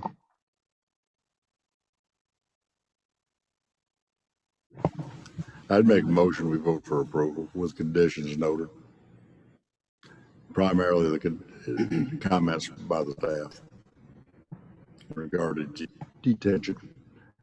Also, I would let them go ahead and clear the second phase at this point versus not clearing. Well, I think that could be, you may, if I may, I think that could be part of the motion, but I think that ultimately, if we're okay with it, it's ultimately, you have to check with staff to make sure, because I think that's above our pay grade, so to speak. Okay. Yeah. Okay. You made a motion? Is there a second? I'll second that motion. Any further discussion? All in favor, say aye and raise your hand. Opposed? So 2 opposed and 3 in favor? 3 opposed. Oh. Yeah, you can abstain. What abstention? Tim, there's a question of staff, I think. I don't guess the question is if, well, you said, can I abstain? So that's the question. I think you can. We deduct my salary? Yes. No more government water for you. No more per diem? Nope. The only thing that's making me not say no is I have tremendous respect for Bill and Bill's longevity in the Somerville community and Bill's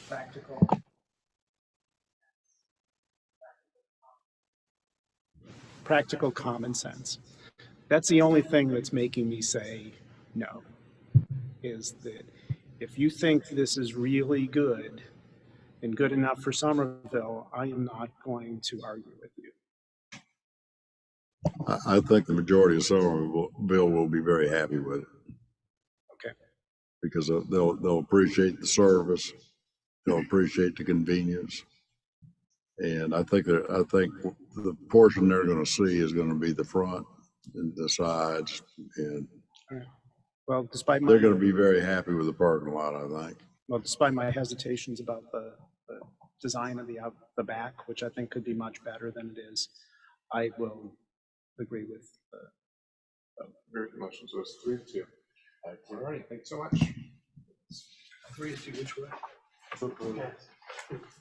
Come back 16 more times. Good to see you guys. Thank you, guys. Good to see you.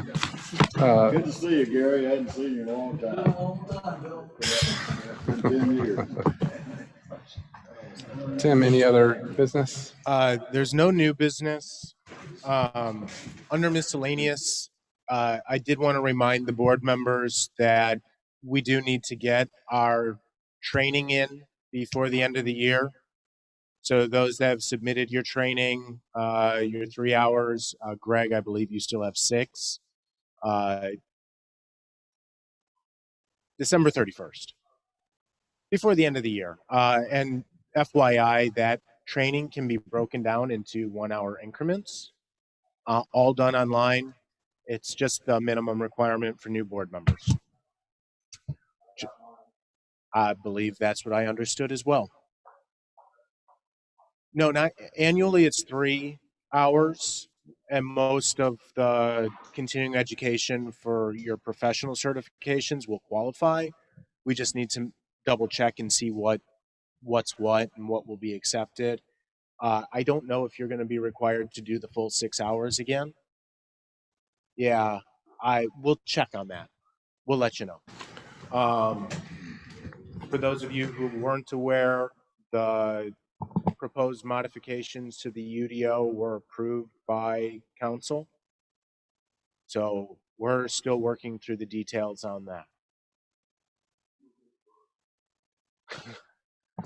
We could probably It's use. no longer a book, it's a pamphlet. Yeah, we're It's a working suggestion. we're working on that. We could probably use a workshop or a summary or something. We're working out those details. Once we have the finalized version, we will be reaching out to the board members to see about the possibility of either a workshop or just generalized discussion, either one-on-one or whatever.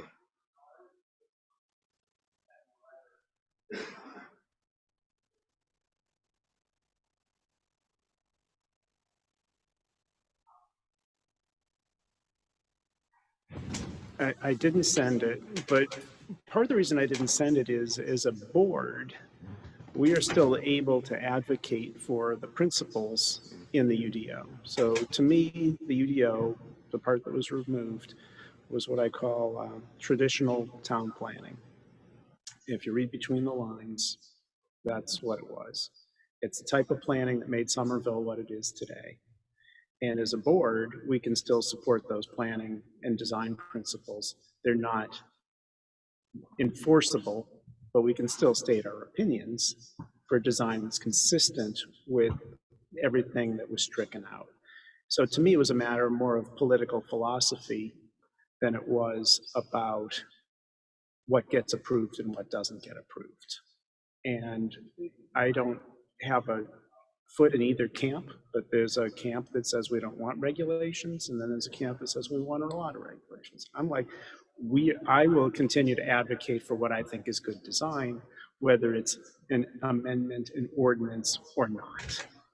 And I think if we keep coming back to what I keep talking about, the historic origins of this community over at Fort Dorchester, what we can see today in Somerville, especially the residential and immediate downtown areas, and our own sort of values about, why do you live here? Well, you could probably afford to live anywhere. Why do you live here? I like it. Why? Why don't you live in Mount Pleasant? Why don't you live in Lansing? There's something about this that we like, and I think if we continue to think about what we like about Somerville and why, and how we try to, as the community grows, to increase that fabric and grow the fabric we have here, at least conceptually, into the new developments, I think that's what the UDO was trying to do. And I don't know if it was rejected because people disagreed with that or they just don't like legislation. I would like to think that they don't like legislation and not that they dislike the principles that were in the UDO, because I like to think the better of people. Probably both. Yeah. Depending on who you ask. Yeah. Human nature. And we have, I think, fought the good fight for many, many years on good design and practical design as well. So I think we will continue to do that. And it should be easier and easier as there's better and better design approved. Yeah. It should make the future easier and easier. I think part of our role is raising the bar every time. And I know from an applicant standpoint that is frustrating at times, but I think that's our duty to do that. And it's just a question of when do we say, okay, Right. That school is still not good. And I think I said that. It was just so much better than when it came in. Yeah. I think it looks a whole lot like old Rollins, the old high school. Mm-hmm. Became Rollins Middle School, Yeah. School of Art. Yeah. I think it looks a lot like that building. And unfortunately, when they changed the windows, they took all the windows out because of 1972. Yep, energy. Then they put them back in, and they're not as nice as what used to be in there when we were in high school. Yep. It just don't have enough definition. But yeah, it's just the difference. Big dark Yeah. rectangle. The same thing happened in that school on Ladson Road as you get close to 78. Yeah. That was a beautiful, architecturally, that was a beautiful building. Ladson Elementary. Architecturally, that was a really nice building. And then the same thing happened. I said, oh, well, it's leaking and too much energy, so let's put these crummy small windows in it. But I appreciate being on the board with you guys. I know we don't always agree. So it makes us but- stronger. But I think we're doing the right thing. I don't agree. We always agree that.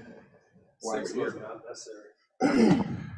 All right, Bill, was that a motion for approval? I mean, adjournment? Yeah. Seconded by Matt. You want to talk to Chris? Not it? Okay, Okay. all right. Very good. Meeting adjourned. Meeting adjourned.